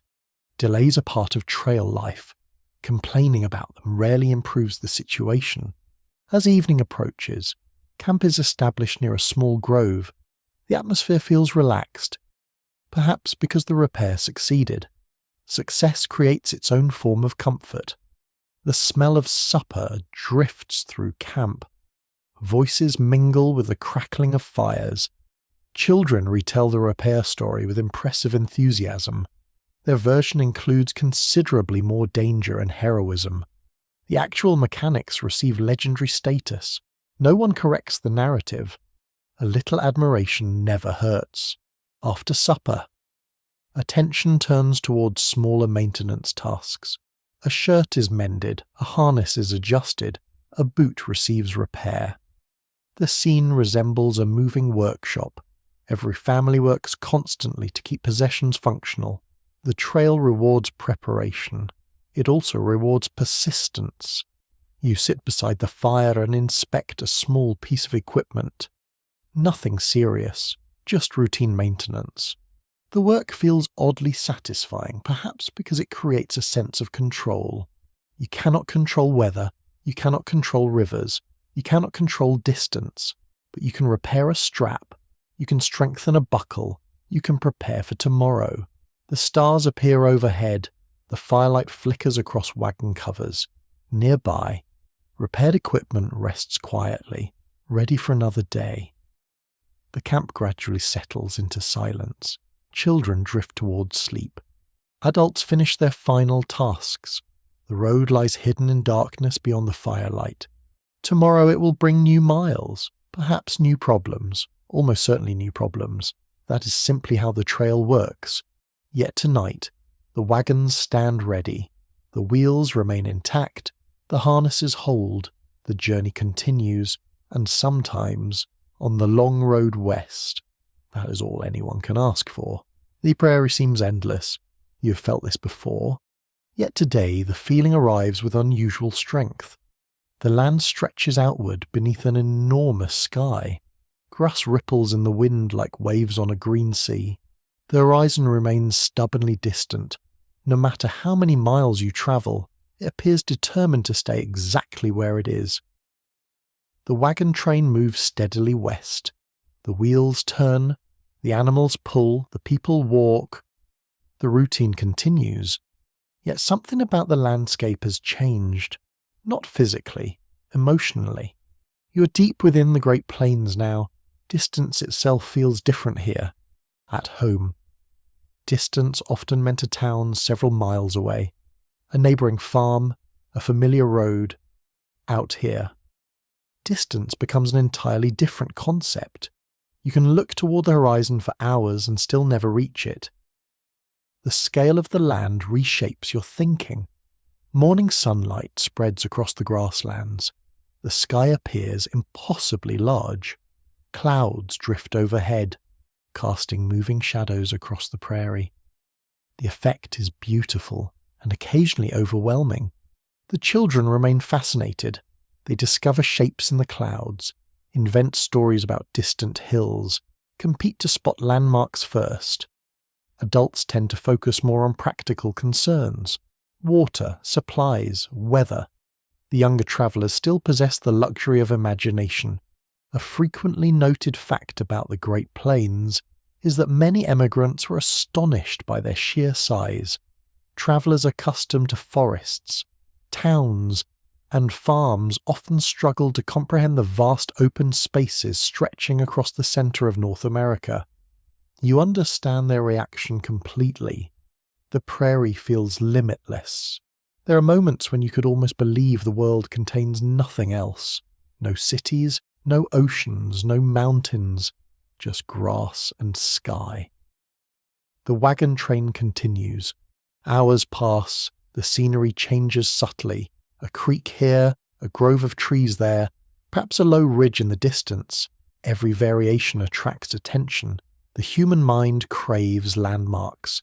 Anything that breaks the monotony becomes significant. Around midday, excitement spreads through the caravan, not because of danger, not because of a major discovery, because someone spots a large herd of bison far away. The animals appear as dark shapes against the grasslands. At first they seem tiny, then you realise they are simply very distant. The children become instantly enthusiastic. The adults are not much different. Everyone stops to look. The sight feels iconic. A glimpse into a world older than wagon trails, older than settlements, older than many of the changes sweeping across the continent. An unusual tidbit from emigrant accounts tells of travellers collecting bison chips, dried buffalo dung, to use as fuel when firewood was scarce.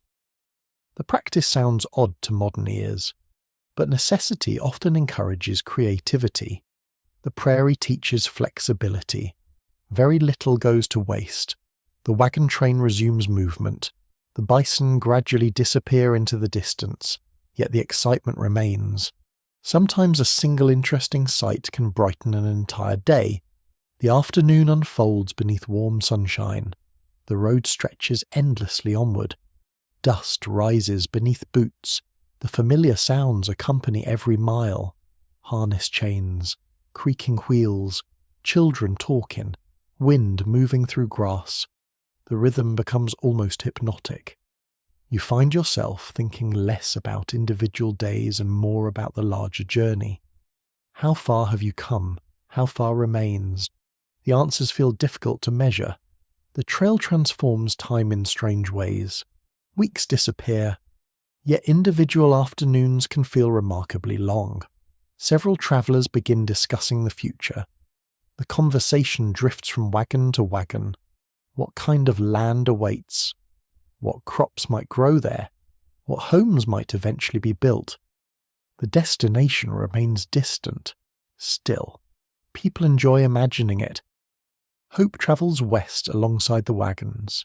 Some scholars continue debating how accurately emigrants understood the regions awaiting them at the end of the trail. Promotional literature, letters from settlers, and personal expectations often combine to create visions that range from realistic to wildly optimistic. Human beings rarely travel toward uncertainty without bringing expectations along. You are no exception. The children certainly are not. One boy imagines a future farm populated by hundreds of animals. A girl envisions an orchard larger than any she's ever seen. Nobody discourages these dreams. The road is easier when hope rides beside you, late in the afternoon. The wagon train climbs a gentle rise. The effort is hardly difficult, yet reaching the top reveals a breathtaking view. Prairie in every direction. Miles and miles of rolling grass. The wagon train appears tiny against such immensity. For a moment, everyone slows. Some stop entirely. The sight demands attention. Silence settles briefly across the group. Not because anyone ordered silence, because words seem unnecessary. The prairie speaks for itself. The children eventually break the spell. They always do. One asks whether the entire world is grass. Another wonders where all the trees went. The questions seem reasonable.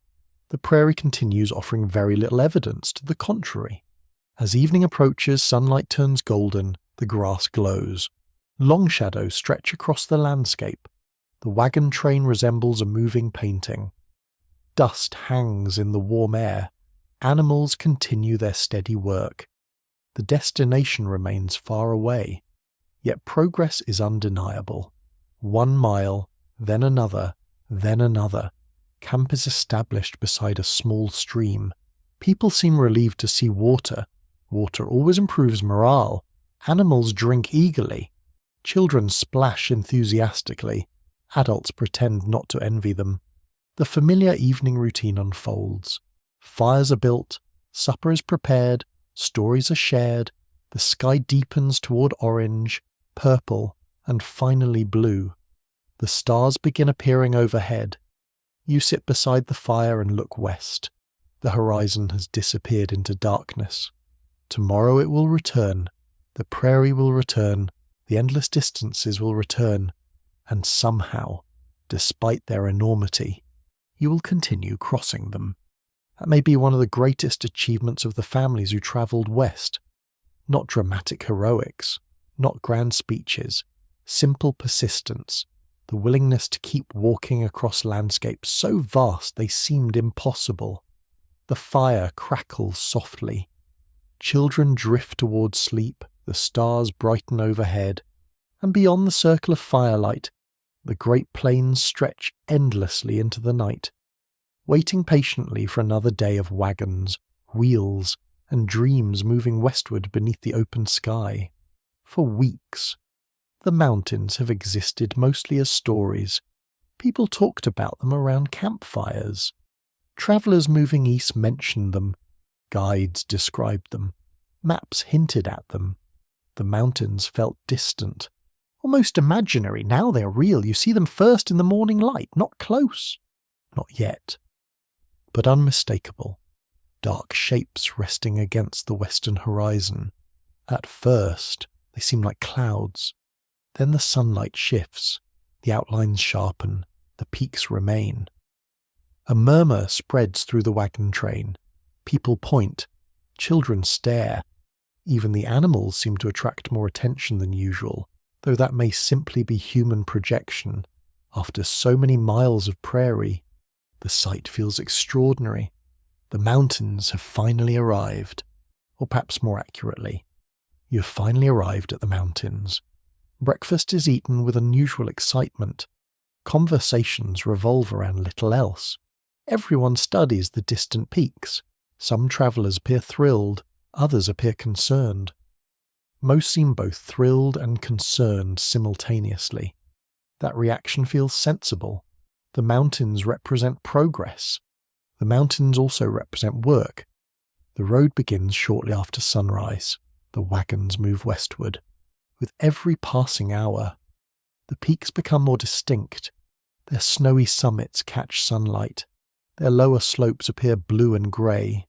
The landscape is changing after endless open grasslands. The horizon suddenly possesses shape, character, weight. A broadly accepted historical fact is that many emigrants viewed the Rocky Mountains as one of the defining milestones of the overland journey. Reaching them often brought a mixture of pride, relief, and anxiety about the challenges still ahead. You understand all three emotions. The mountains inspire admiration. They also inspire respect. The prairie stretched endlessly outward. The mountains rise upward. They feel less like scenery and more like obstacles. Around midday, the wagon train pauses beside a stream. The peaks remain visible even during lunch. People keep glancing toward them. Children ask questions. How tall are they? How cold are they? Are there bears? The answer to the final question is generally yes, which produces immediate fascination. Children possess a remarkable ability to become excited by information that would make adults cautious. One boy immediately decides he would enjoy meeting a bear. The adults choose not to explore the topic further. A curious story preserved in several emigrant recollections tells of travellers estimating mountain distances with spectacular inaccuracy. Peaks that appeared only a few hours away sometimes required several days of travel to reach. The mountains enjoy playing tricks on perception. Distance behaves differently around them. The afternoon unfolds beneath clear skies. The wagon train advances steadily. The peaks grow larger. Not dramatically, just enough to remind everyone that movement is occurring. The landscape begins changing as well. The flat openness of the plains slowly gives way to rolling terrain. Small rises become more common. Streams appear more frequently. The road seems to prepare travellers for what lies ahead. You notice the animals working slightly harder. Nothing severe, just subtle changes. The journey is no longer entirely level, neither is the future. Conversations throughout the afternoon focus on routes, passes, weather, distances. Everyone understands that the mountains cannot simply be ignored. Soon decisions will matter more than ever. Which path to follow, when to travel, how quickly to move. The easy miles of the prairie are becoming memories. Some historians continue examining how emigrants perceived mountain travel before actually experiencing it. Diaries often reveal a gap between expectation and reality, with some travellers underestimating the difficulty while others feared challenges that proved manageable. Human beings rarely predict unfamiliar experiences perfectly. You suspect the mountains will teach their own lessons soon enough, late in the day. The wagon train reaches a rise that offers an even clearer view. People stop briefly. The sight is magnificent. Peak after peak stretches across the horizon, some capped with snow, others rugged and dark. The scale is astonishing. The children fall unusually quiet. Even they seem impressed. One little girl finally asks whether the mountains touch the sky. The question earns several smiles. Looking at the horizon, the idea feels understandable. The peaks seem almost unreal. You stand for a moment and simply observe. The wind moves through the grass. Sunlight glows across distant slopes. The road winds toward the towering landscape ahead. The scene feels important. One of those moments people remember years later. Not because anything dramatic happened, because the view itself mattered. Eventually the journey resumes. The wagons continue forward. The mountains wait patiently. They are not going anywhere. As evening approaches, camp forms beside a stream bordered by scattered trees. The atmosphere feels different tonight. More reflective, more anticipatory. People talk about what lies ahead. Some discuss previous journeys. Others share advice they have collected from travellers. Children imagine adventures among the peaks. Adults imagine logistics. Both perspectives have value. The smell of supper drifts through camp. The familiar routines continue. Yet the mountains remain visible even as daylight fades. Dark silhouettes against a glowing western sky. Silent reminders of the next stage of the journey. Researchers still debate how much the sight of the Rockies affected emigrant morale. Some accounts describe exhilaration and excitement, while others reveal concern about the physical demands waiting ahead. Looking around the campfire, you see evidence of both reactions. Excitement in some faces, worry in others, determination in nearly all of them. Darkness gradually settles. The stars emerge overhead. The peaks fade into shadow. Yet their presence remains. You know they are there. Everyone does. Tomorrow they will appear again with the sunrise, closer, larger, more real. The prairie has carried you a great distance. Now the mountains are calling, not inviting, not threatening, simply waiting. The fire crackles softly. Children drift towards sleep. Adults linger beside the glowing embers. Above, the stars shine across the vast western sky. Ahead, hidden within the darkness, stand the mountains that generations of travellers dreamed about, worried about, and eventually crossed. And tomorrow, for the first time, you will begin climbing toward them. The mountains are closer now, close enough that they dominate the horizon, close enough that you can see details in the slopes, close enough that they no longer feel like distant scenery. They have become part of daily life. The wagon train moves through terrain that grows steadily more challenging. The road twists more frequently. Streams descend from higher ground. The air feels different, cooler at times, sharper somehow. The journey continues.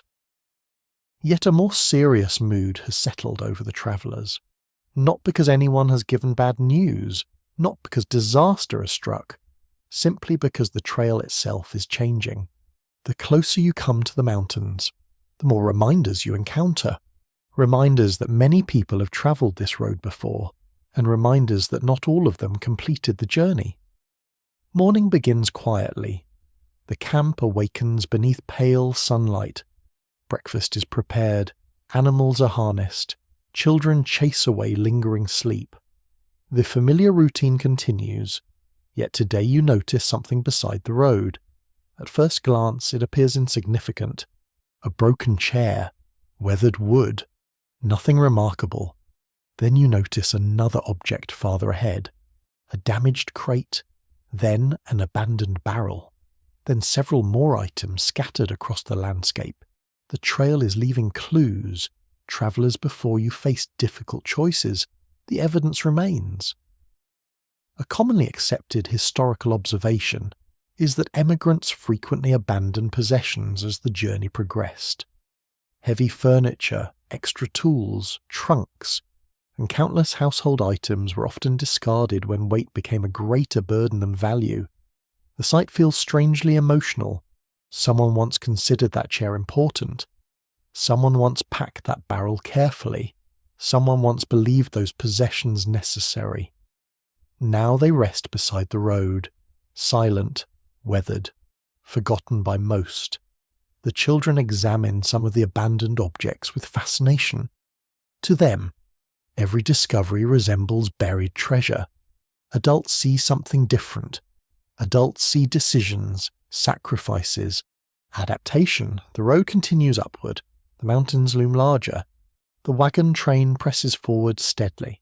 Around midday, another reminder appears, a grave, simple, modest, marked by a wooden cross, no elaborate monument, no decorative stone, just a quiet sign that someone once stood here. The atmosphere changes immediately, conversations soften, the children become quieter, even the animals seem to move more gently. Though perhaps that impression comes entirely from your own thoughts. You pause briefly, not long. The trail rarely allows lengthy pauses. Still, the moment matters. A poignant detail found in emigrant journals describes travellers sometimes disguising graves by levelling the ground afterward, hoping to prevent animals from disturbing burial sites. Such efforts reflected both practical concerns and deep respect for loved ones. The reality of the journey becomes impossible to ignore. The road west contains hope. The road west also contains loss. Both truths travel together. As the afternoon progresses, more signs appear, not necessarily graves, sometimes merely abandoned wagons, sometimes damaged equipment left behind, sometimes items discarded during difficult moments. The trail resembles a long conversation between generations of travellers. Each object says something. Be careful, travel light, keep moving, endure. The children ask questions. Who owned that wagon? What happened here? Why would someone leave a table beside the road? The adults answer as honestly as possible. Sometimes the answer is known. Often it is not. The landscape preserves evidence, not explanations. One abandoned wagon attracts particular attention. Its frame remains mostly intact. Its canvas is gone. Its wheels sit crookedly in the grass. The structure resembles the skeleton of some enormous creature. You stop briefly and study it. Months ago, it carried someone's future. Now it carries only memories. Historians continue discussing how emigrants interpreted the abandoned objects they encountered. Some accounts suggest these reminders strengthened determination, while others indicate they increased anxiety about challenges still ahead. Perhaps both reactions are natural. You certainly feel both. The afternoon sun drifts lower. The mountains cast longer shadows. The wagon train continues its slow ascent through increasingly rugged country. People speak less today, not out of sadness, out of reflection. The road encourages reflection when confronted with visible history. Every discarded possession represents a story. Every grave represents a life. Every abandoned wagon represents a family making difficult decisions. The journey becomes more personal when you can see its traces late in the day. One of the children finds a horseshoe beside the trail. The discovery creates immediate excitement. He holds it up proudly. Several adults smile. The object is ordinary. Yet it feels symbolic. A fragment of another traveller's experience. A small connection across time. The boy insists it brings good luck. Nobody argues. The trail offers few opportunities to reject good luck. As evening approaches, camp forms in a sheltered valley. The mountains rise around you now, not towering directly overhead, but undeniably present. Their slopes catch the final sunlight. The peaks glow briefly before darkness begins to gather. The beauty feels almost overwhelming. Yet beneath the beauty lies another emotion, respect. The mountains have witnessed countless travellers. They have watched wagon trains come and go.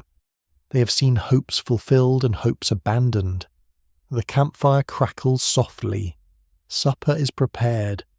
Children gradually recover their usual enthusiasm.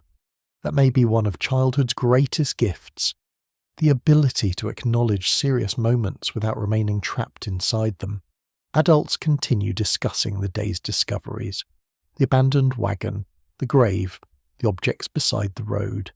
Each becomes part of the evening conversation. Researchers still examine how emigrant communities processed grief and loss during the long journey west. The evidence suggests that many families balance mourning with necessity, finding ways to continue moving despite difficult experiences. The trail rarely offered another option. Movement itself became a form of resilience. Darkness settles gently over camp. The stars emerge overhead. The mountains become dark silhouettes against the night sky. You sit beside the fading fire and think about all those who travelled before. People whose names are forgotten. People whose stories survive only in fragments. People who left traces along the road. Tomorrow the wagon train will continue, the wheels will turn. The animals will pull, the miles will accumulate. And like countless travellers before you, you will move forward carrying both hope and memory beneath the vast western sky. The journey has entered its final difficult stretch. Not the final stretch, not yet. But close enough that people can feel it. The destination is no longer an abstract idea discussed around campfires. It is becoming a place. A real place somewhere beyond the mountains and valleys ahead. That realization changes people. You notice it during breakfast. The conversations sound different. There is more urgency now, more calculation, more determination. Families have travelled too far to slow down. The road has taken months. The road has demanded sacrifices. The road has tested patience repeatedly. Now everyone wants to finish. The morning air feels cool beneath a pale sky. The mountains surround much of the landscape. The easy miles of the plain seem very distant. The wagon train prepares for another day. Animals are checked carefully. Supplies are counted again. The children are older than when the journey began. Not dramatically older, yet somehow unmistakably different. The adults are different too, more experienced, more weathered, more confident. The road has been teaching lessons every day. The wagons begin moving shortly after sunrise. The terrain remains challenging. Steep sections appear more frequently. Narrow paths require attention. Progress feels slower than before. The destination may be closer, but each mile demands effort. A widely recognized fact of overland migration is that timing became increasingly important as emigrants approached the later stages of their journey. Families often worried about weather conditions, mountain passes, and the need to reach settlements before seasonal changes created additional obstacles. The calendar matters now, perhaps more than ever. People discuss it constantly. How many weeks remain? How much food remains? How much energy remains? The questions circulate through the wagon train. Nobody possesses perfect answers. Still, everyone calculates. Hope and arithmetic travel together. As the morning progresses, the signs of a long journey become more visible. Boots show wear, clothing bears patches, wagons display scratches and repairs. The animals move with steady experience. Everything reflects months of use. Nothing looks new anymore. Oddly enough, that feels reassuring. The wagon train has survived long enough to acquire history. A memorable little detail from emigrant recollections describes travellers occasionally measuring progress through surprisingly ordinary indicators. Some noted worn hat brims, shortened candle supplies, patched trousers, or children outgrowing clothing during the journey. Time leaves evidence everywhere. You notice it in your own family. A child who once asked constantly when you would arrive now spends more time discussing what life might be like after arrival. That is a subtle but meaningful change. The destination feels real enough to imagine. The road winds upward through rugged terrain. The animals work steadily. People help one another through difficult sections. The cooperation developed over months continues proving valuable.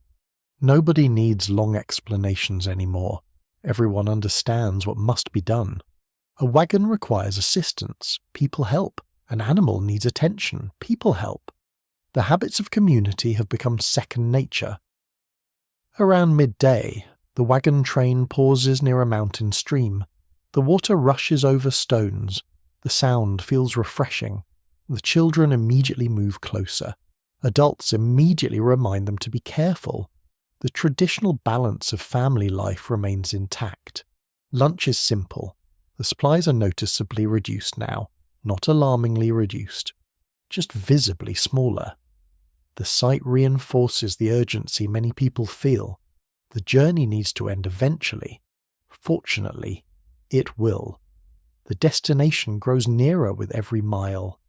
Researchers continue examining how emigrants maintained motivation during the final phases of long journeys. Many accounts suggest that visible progress, shared goals, and anticipation of arrival helps sustain morale despite fatigue. You understand that completely. Exhaustion exists. So does determination. The afternoon continues. The road twists through increasingly dramatic scenery. Steep slopes, rocky outcroppings, narrow valleys. The landscape commands attention.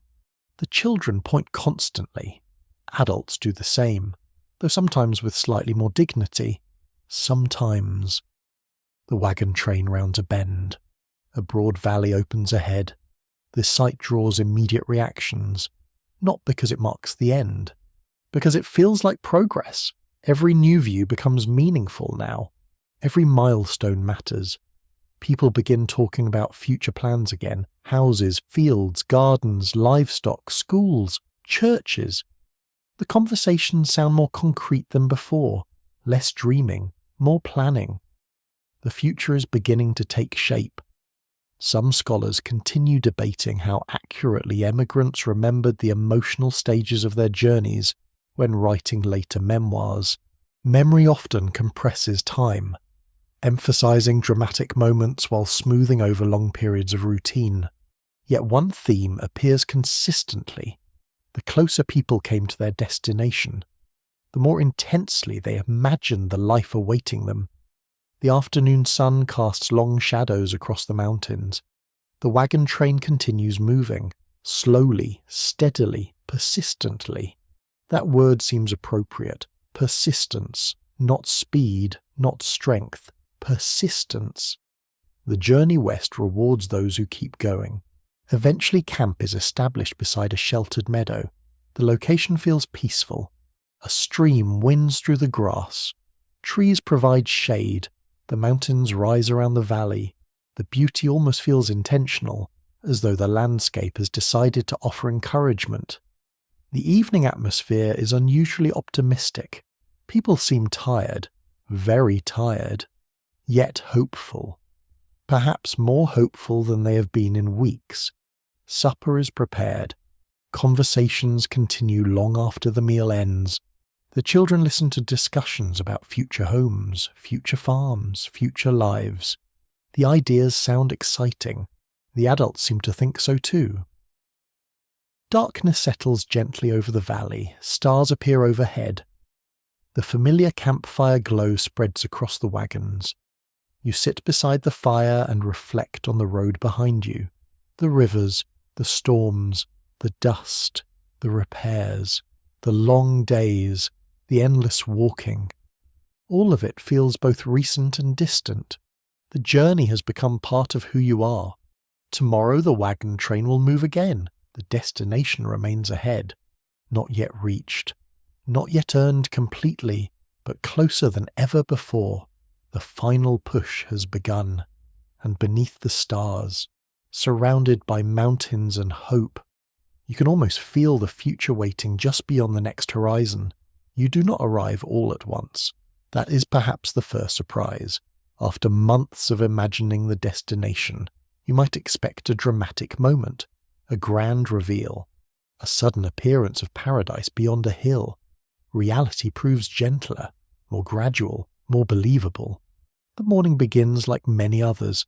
The camp awakens before sunrise. Coffee simmers. Children stretch and yawn. Animals are prepared for another day. The wagons creak into motion. At first, nothing feels different. The road still winds ahead. The mountains still frame the landscape. The destination still seems somewhere beyond the next rise, yet beneath the surface, anticipation hums quietly through the wagon train. People sense change approaching. They may not know exactly when, but they feel it. The miles of recent days have carried everyone closer than ever before. The future is no longer theoretical. It is becoming visible. The sun climbs above the horizon. Light spills across valleys and hillsides. The road descends gradually through country that feels different from the harsh terrain behind you. There is more evidence of settlement now, more signs that people have built lives here. Fences appear occasionally, fields emerge in unexpected places.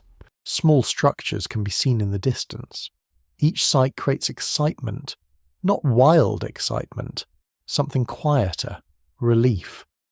One well-established historical reality is that emigrants often arrived not in untouched wilderness, but in regions where settlements, farms, trading posts, and established communities already existed to varying degrees. The popular image of complete isolation rarely matched every destination. The West was already full of people, stories, and history. You understand that more clearly with every mile. The children become increasingly energetic. Questions multiply. Are we close? Can we see it yet? How much farther the adults answer patiently, mostly because they are asking themselves the same questions. The wagon train continues. A stream curves through a valley below. Trees cluster along its banks. The landscape feels inviting, not easy, not magical, simply welcoming. After months of hardship, welcoming feels more than sufficient. Around midday, the wagons pause beside a grassy area. Lunch is prepared. Yet attention drifts constantly toward the road ahead. People seem distracted, understandably so. The destination occupies every conversation. A charming observation from emigrant memoirs notes that children often became convinced they had arrived whenever they spotted a cabin, a field, or a cluster of buildings. Parents repeatedly had to explain that one farm did not mean the journey was over. Hope can be wonderfully impatient. The afternoon begins. The wagon train moves once more. The road climbs a gentle rise, then another. The animals continue their steady work. The wheels turn. The familiar sounds accompany every mile. And then it happens. Not dramatically, not suddenly, simply gradually. You reach a higher ridge. The landscape opens. A broad valley stretches before you. Fields, trees, buildings, smoke rising from chimneys, signs of permanent life. The sight spreads across the horizon. For a moment, nobody says very much. People stare. Months of effort condense into a single view. The children react first. They always do. Questions burst forth immediately. Excited voices fill the air. Adults remain quieter. Some smile. Some remove hats. Some simply stare. The journey has demanded so much. The destination deserves a moment of silence. You stand beside the wagon and look. The valley is beautiful, not because it is perfect, because it is real. That distinction matters. The dream is becoming a place where houses can be built, fields can be planted, families can stay. The road has finally delivered what it promised, at least the possibility of it. A topic that researchers continue exploring is how closely emigrant expectations matched the realities they encountered upon arrival. Some found opportunities beyond their hopes, others faced disappointments and new challenges almost immediately. The destination was never the end of difficulty. It was the beginning of a different chapter. You understand that. Still, the sight of the valley feels extraordinary. The wagon train descends slowly, the excitement grows. People begin discussing practical matters, where to settle, who might stay nearby, what work awaits. The conversations sound different now. Future tense is becoming present tense. The children point toward houses, toward fences, toward livestock grazing in distant fields. Every detail fascinates them after months of constant movement. Permanence feels exotic. The afternoon passes in a haze of anticipation. The road narrows. The signs of settlement become clearer. You pass cultivated land. You see orchards. You notice gardens. Each site confirms what your eyes already know. You have reached a place where people have chosen to stay. Many scholars continue debating the factors that shaped emigrant settlement patterns after arrival, including geography, economics, social networks, and personal preference. What is beyond dispute is that reaching the destination marked the end of one journey and the beginning of many others. The wagon train continues forward. Some families are already discussing separation. Not permanent separation, just the natural branching of paths, different goals, different destinations within the same region. The thought feels bittersweet. Months of shared experience have created strong bonds, yet everyone knew this moment would come eventually. As evening approaches, camp is established one more time, perhaps not the final camp, but close to it. The atmosphere feels almost celebratory. People smile more easily. Conversations flow more freely. The children run about with renewed energy despite the long day. Hope can be remarkably energizing. Supper is prepared. The familiar smell of cooking drifts through camp. The fire crackles. The stars emerge overhead. Yet even the stars feel different tonight. Not because they have changed, because you have. The destination is no longer hidden beyond distant horizons. You have seen it. The valley exists. The future exists. The road has carried you here. You sit beside the fire and watch the glow of embers. Around you, families talk quietly about tomorrow, about homes, about land, about possibilities. The long journey west is almost complete. Not finished, not quite, but close enough that the dream now has shape, colour, and substance. Close enough that you can finally begin imagining life after the wagon. The final morning arrives quietly. No trumpet announces it. No great ceremony marks the occasion. The sun rises as it always has. The air feels cool. The camp awakens. Children emerge from blankets. Adults prepare breakfast. Animals wait patiently beside the wagons. At first glance, it seems like any other day of the journey. Yet everyone knows it is not. Something has changed. The road that has defined your life for months is nearing its end. The destination lies ahead, not somewhere beyond distant mountains, not hidden behind another horizon. Ahead, real, reachable. You sit beside the morning fire and watch the familiar routines unfold. The smell of coffee drifts through the air. Wood smoke rises toward the brightening sky. People speak softly, almost thoughtfully. The atmosphere carries a strange mixture of relief and nostalgia. The journey has been difficult. Nobody doubts that. Yet it has also become familiar. Human beings can become accustomed to almost anything, even life inside a covered wagon. Soon the wagons begin moving. The wheels roll forward once more, perhaps for the final time as part of this great migration. The road winds through settled country. Fields stretch across gentle slopes. Farmhouses stand among trees. Fences mark property lines. The landscape feels organized in a way the wilderness never did. A widely accepted historical reality is that many emigrants spent months preparing temporary shelters and permanent homes after arrival. Reaching the destination did not end the work. It merely changed the nature of the work. You understand that now. The journey is ending. The labour is not. Yet that thought does not diminish the satisfaction. The destination was never meant to be a reward waiting at the finish line. It was an opportunity, an opening, a beginning. The children are almost impossible to contain today. Every new sight generates excitement. Every building inspires questions. Every field invites speculation. One little boy asks whether he can build a castle. His parents gently explain that a cabin might be a more realistic first project. The compromise disappoints him briefly, only briefly. A charming anecdote preserved in several pioneer memoirs tells of children treating newly arrived settlements as vast playgrounds, immediately exploring creeks, fields, and unfinished structures while adults focused on practical concerns. Childhood remains wonderfully consistent. The wagons continue, the miles disappear beneath the wheels. People begin identifying possible places to settle.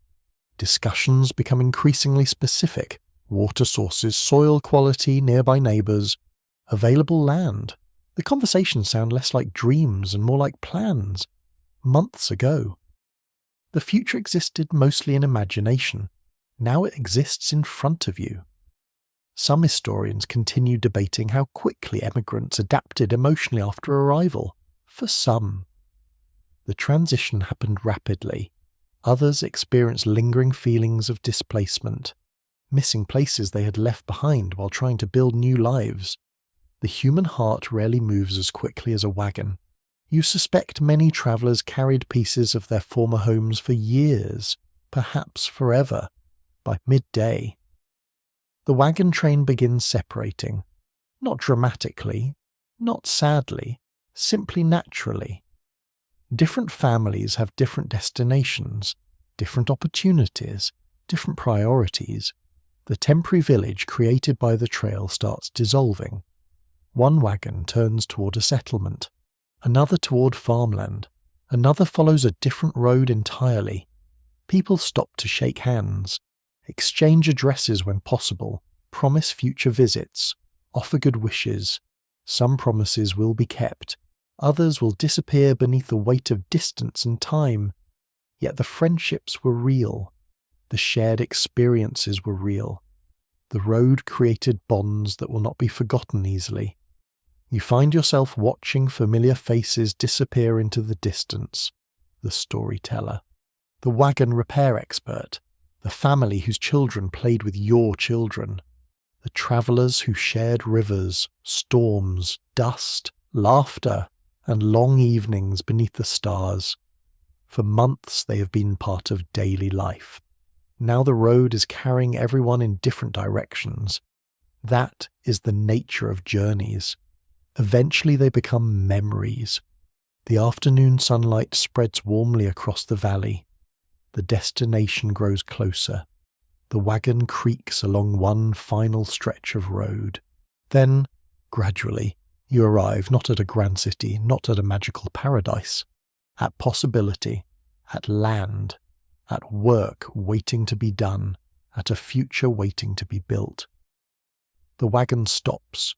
The wheels become still. For the first time in many months, there is no need to prepare for tomorrow's travel. That realization feels almost strange. The children climb down immediately. They begin exploring. Of course they do. Adults stand quietly for a moment, looking, listening, thinking. The journey that dominated every day is over. A new chapter begins. Researchers continue examining the long-term impact of overland migration on families, communities, and the development of the American West. What remains clear is that these journeys reshaped countless lives, not only through geography but through experience itself. You have been reshaped too. The road changed everyone, the storms, the rivers, the mountains, the endless prairie, the campfires. The friendships, the hardships, the hopes, all of it remains, even after arrival. As evening approaches, the valley settles into calm. The sun lowers toward the horizon. Golden light touches fields and trees. The wagon stands nearby, scratched, weathered, faithful, a silent witness to everything that happened. You sit quietly and watch the sky. The destination is no longer ahead. It surrounds you, and slowly, very slowly, the urgency that carried you across a continent begins to fade. The evening grows softer. The sounds become gentler. A breeze moves through the grass, somewhere nearby. Water flows quietly over stones. The children are finally growing tired after a day filled with excitement. The adults speak in lower voices now. The long road west has become a story, not forgotten, never forgotten, but completed. And as the light continues to fade, allow your thoughts to drift gently across all those miles. The rivers crossed carefully beneath wide skies, the campfires glowing in distant darkness, the endless prairies stretching toward horizons that never seemed closer, the mountains rising patiently from the earth, the friendships formed beside wagons and streams, the countless ordinary moments that carried families safely through extraordinary circumstances. Now the wheels are still, the animals rest, the road no longer calls, the stars begin appearing overhead, just as they did on every night of the journey, yet tonight they feel different. Tonight there's no need to measure distances, no need to count supplies, no need to wonder what lies beyond the next ridge, only quiet, only rest, only the gentle knowledge that the journey has reached its destination. So let the valley grow dim around you. Let the last colours fade from the western sky. Let the sounds of the day soften and drift away. And imagine the covered wagon resting peacefully beneath the first stars of evening, while the great road west disappears into memory behind it. Sleep comes easily now. The miles are finished. The campfire glows softly. The night settles gently across the land, and somewhere in the stillness, the echoes of wheels, voices, rivers, and distant horizons fade into a calm and peaceful silence. Sweet dreams.